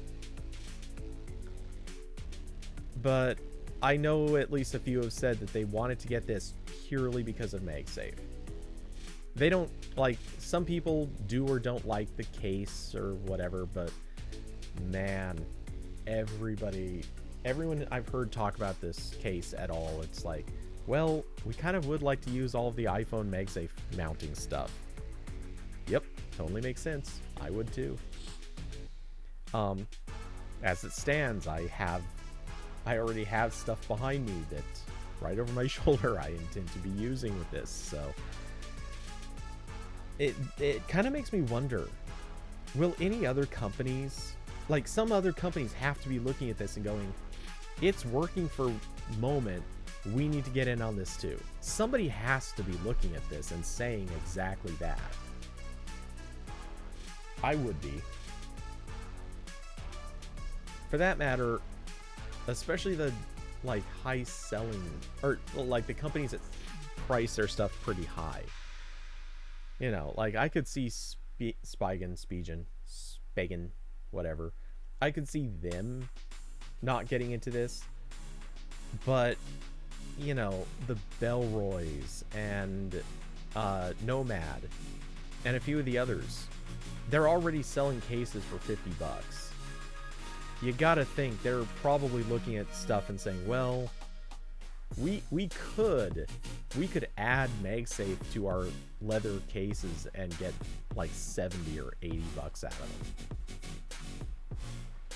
They have to be thinking this. Anyway, really quick, I'm just curious because I'm certainly not going to look through 1,940 items, but I am curious what the featured stuff on Moments Black Friday deals are. Wait a second.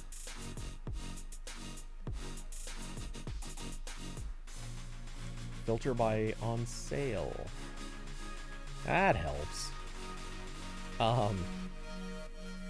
Diablo, wonder why they don't.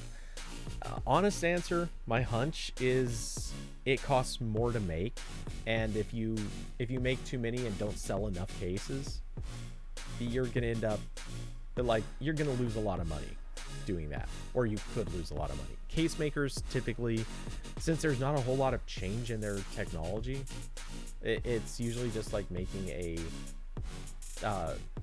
plastic or TPU sleeve that goes on a phone. As long as it's fitted correctly, you can make dozens of those or hundreds and thousands of those cases for, you know, a couple pennies per unit. It's not that tough. But the more that you have to insert a metal plate for MagSafe, or like attach certain parts, make it more complicated using more expensive materials, the more you add that stuff together, those cases start getting more and more expensive. So I get it. I don't fault them at all for that, but man, I'll tell you. Oh wow. A starter kit. What phone is this for? Any iPhone 11, iPhone 12, X, Galaxy. Case for Samsung Galaxy. Which? Oh, okay. You can pick. All right. So they have a few. The 20, it's 20 of the Note 20. All right. Case for Pixel. Okay, so you can pick. This is basically all of the older models. That's actually not a bad deal at all. That's really good. Wait, anamorphic? Does this? Yeah, okay. Anamorphic changes the price. I was gonna say they can't possibly do this for. These are still actually really good prices if someone wanted to get in on a moment lens. Get a wrist strap out of it, lens pin, rear lens cap. That's a great, like, if someone's looking for a moment lens, that's actually a really fantastic time to do it. I mean, I'm not pushing the lenses on anyone. Just like, that's actually really a good price to get the case and a lens for under $100 with a few limitations. Kind of wish they'd put the prices here. Oh, the macro? Oh, geez, don't get the macro anyway. It's the worst lens. The tele, okay. Mate, is it really just the fisheye that was going to be cheap? I think it is. Because the anamorphics are all coming up over 100, which I would expect. Yeah, it's only the fisheye that's that cheap. Oops.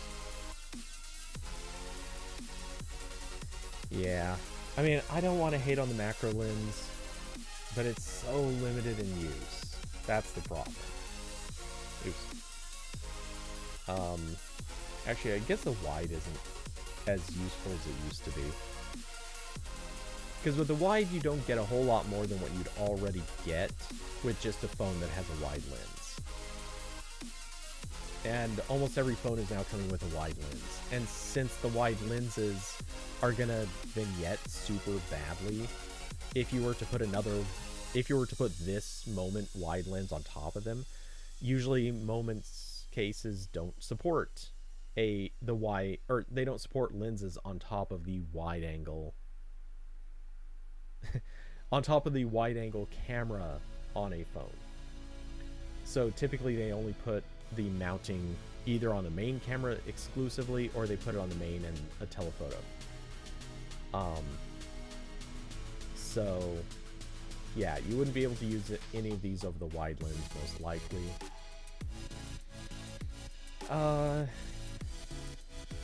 Yeah, anyway.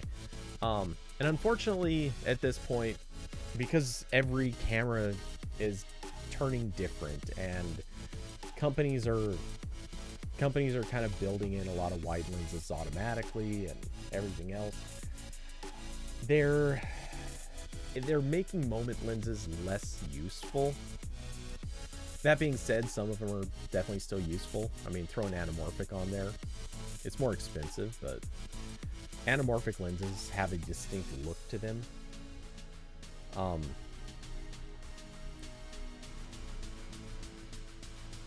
Anamorphic lens flare.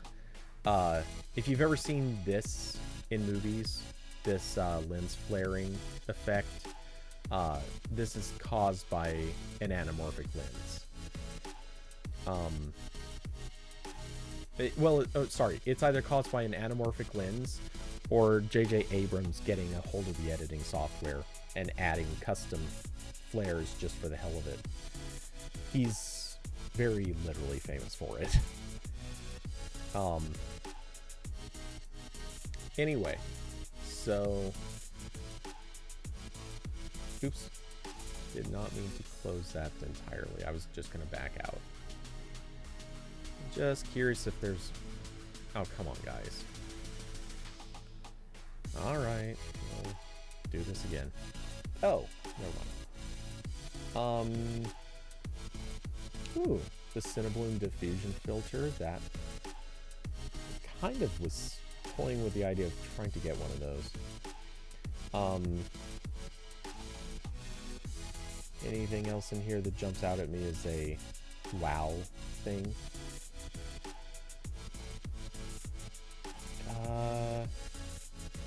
Maybe some of their bags and slings.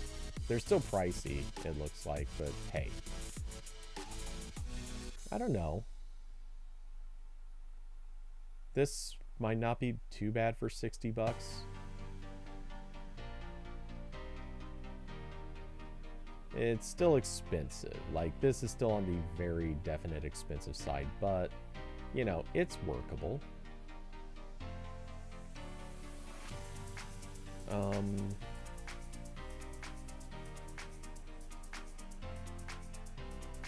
Wait, how much is that? Oh, that's barely off. This microphone video kit, I mean, come on, that's $25 off. I guess that's 10%. It just doesn't look like much. Not next to not next to $250 price tag. $2.25 just looks like a chintzy deal.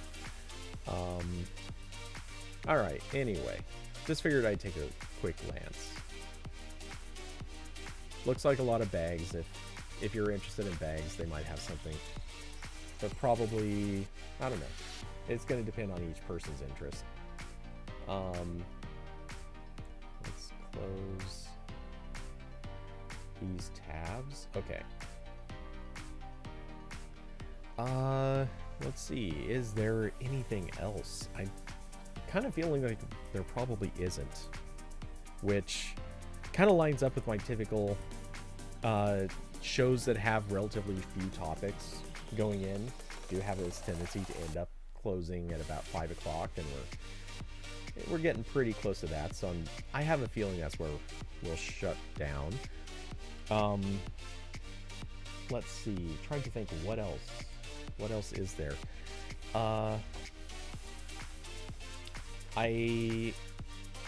Wait. Oh, yeah, I can talk about this now. Not that I didn't kind of reference it before, but I can actually talk about this now because the stuff has been announced. I did previously talk about the company Rode sent me this. I think I talked about this already, pretty sure. It is basically a audio interface for smartphones and for laptops and other stuff too. Basically what it does is you can plug it in via USB-C. It has 2 ports for microphone jacks, 1 port for headphones, that way you can monitor what is coming in, and basically it's sort of not that different than, you know, like those headphone splitter ports, except this is doing more. It is actually a smarter product than that. It has to do more.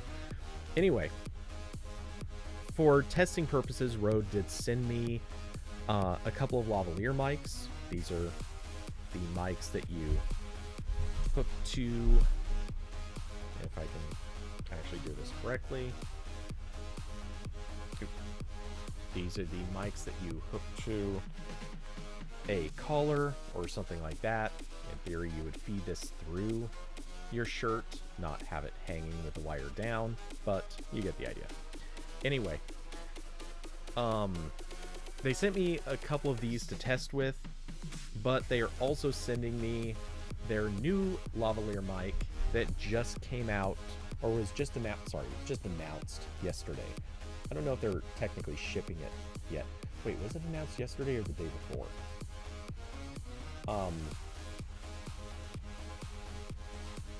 Where is it at?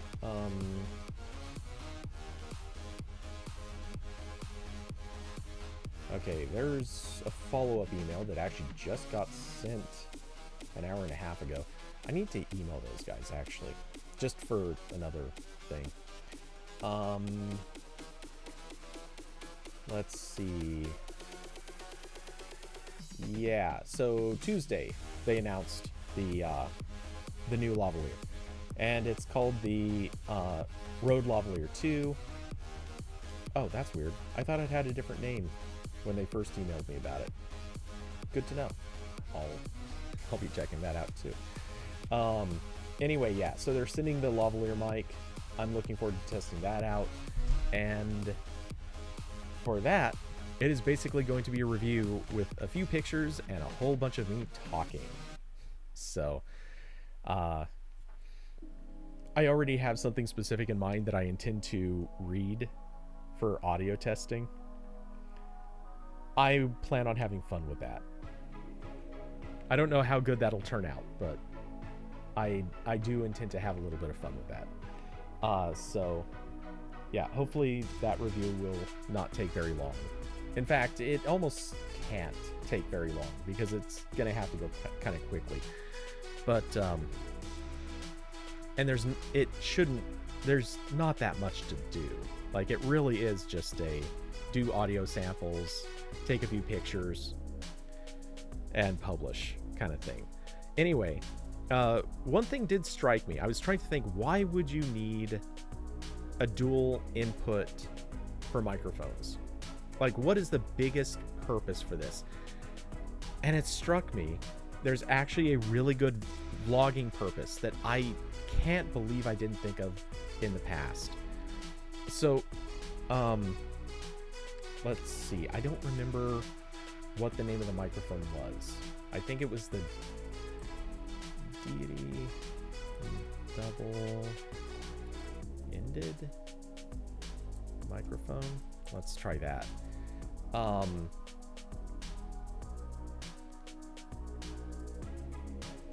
Movo? I don't think this is it, but it could be. Okay, so no, this definitely isn't it. It doesn't matter. This is good enough for demonstration purposes. Anyway, damn it. Always with Amazon, then it's mouse over. Anyway, this microphone has, it is literally designed with a microphone on each end, on both sides. And the idea of this is, well, kind of like this, but it's not this exactly. The idea is, how's this? Any other pictures make a better case? No, they don't. Okay. This makes kind of the best case then. A lot of people carry around their camera, demonstrating with the worst possible thing, a camera with no lens on it and no microphone on top. Do I have... Where's my other microphone?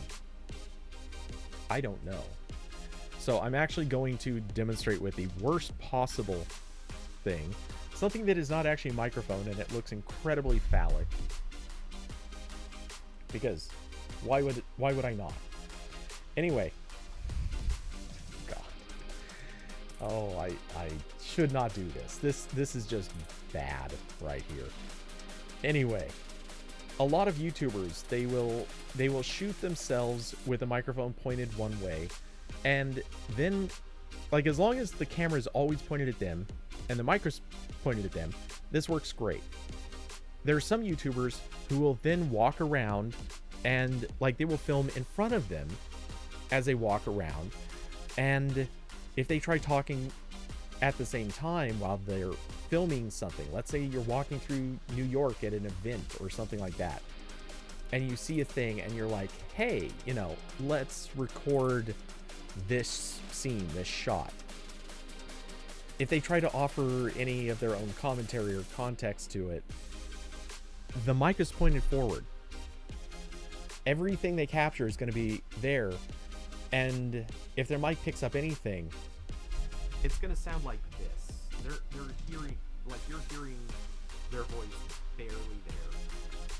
Honestly, this might be, maybe I need to do this. Like, this is what they're hearing. It's not great. You can still hear them. Can you still hear me? Honestly, I'm not sure you could hear me. Anyway, yeah, if the mic isn't pointed at them, they're not getting anything. And so I was thinking, what is this interface good for?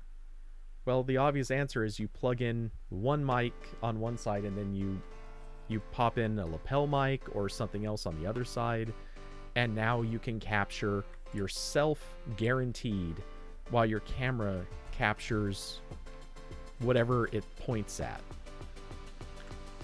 So I now have a reason for this review. I previously was really stuck on that. It now makes sense, though. The moment I thought of that, it's like, oh, yeah, duh. This actually solves a really big problem a lot of people have. Why didn't I think of this sooner? And apparently they already had this for iPhones, but they didn't have it. It had a specific... Let's see, it must have been a lightning port. But now this new model that they've released is... It just has a USB-C... Yeah, USB-C port in it, and you can attach a USB-C to Lightning, USB-C to USB-C, or USB-C to USB-A? Yeah, that must be the other. And yeah, so now you can attach anything you damn well choose. Anyway, so yeah, that's pretty much my review, my newest addition to my review workload, which, Jesus, I need weather to be good for like 2 weeks solid so I can go out and just shoot everything. I need to go out and shoot so much stuff. It's killing me. But the weather sucks, so I've not been enthusiastic about going out and freezing to get stuff done. But hey, Thanksgiving weekend, honestly, if I don't end up staying at home doing a bunch of deals on Friday, wait, what's weather like? This is actually a really good question. Okay. Oh, crap. There's weather. So, Thursday sucks, but it's acceptable. I can work with 60. I'm not going to complain about 60 on Thursday. Actually, 60 is good for right now, so I'd take that. I might try to do some stuff on Thursday. Today, it's too late, but Thursday I can get out and shoot some things. Friday's going to suck. What's the... well... You know what? That's not bad. That's pretty low risk of rain in, well, 30%-ish. I can work with it. It's not great, but I can work with that. Out of curiosity, wind? Yeah, not bad. Okay. So, and then the weekends. I can work with this. These aren't bad. Okay, so Friday is iffy, but might work. Yeah, I'm going to be out shooting a lot this next few days, I think, I hope. Which, first, I might need to focus on working on my drone footage for that review, but yeah, we'll see. I think I can knock some stuff out. Anyway, yes. Oh, I wasn't even sharing that screen. Damn it. I'm a dummy. I really just got... I need a Stream Deck one of these days. Or, wait. Yeah, Stream Deck. That would make it easier to tell when I'm just not even looking at the right thing. Alright, anyway. So, I think at this point, I'm pretty much out of topics.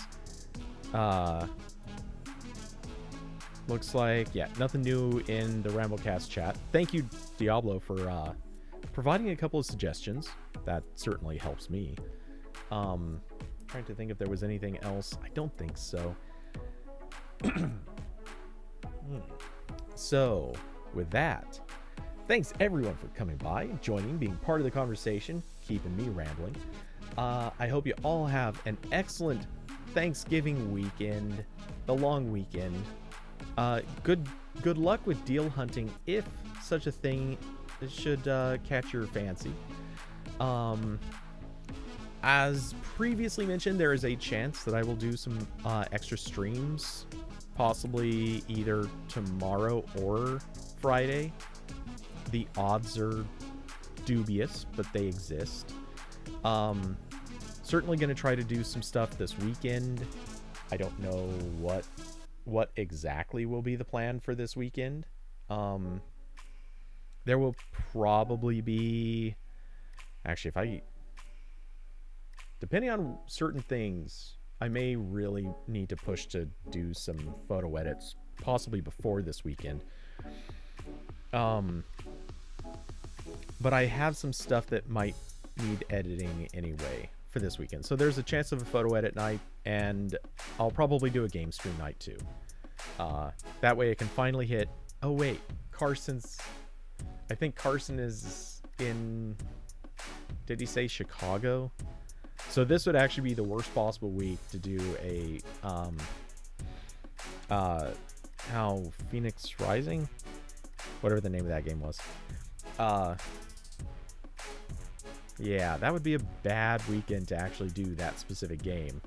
So I'll probably save that and do something else if I do game. We'll see. Who knows? Maybe I'll break out some of the free games that Epic gave away. Some of that stuff plays on a Mac. Anyway. Yeah, I think that is about it. So, yes. Thanks to everyone for joining. I hope you all have a wonderful weekend. And with that, good night, everybody.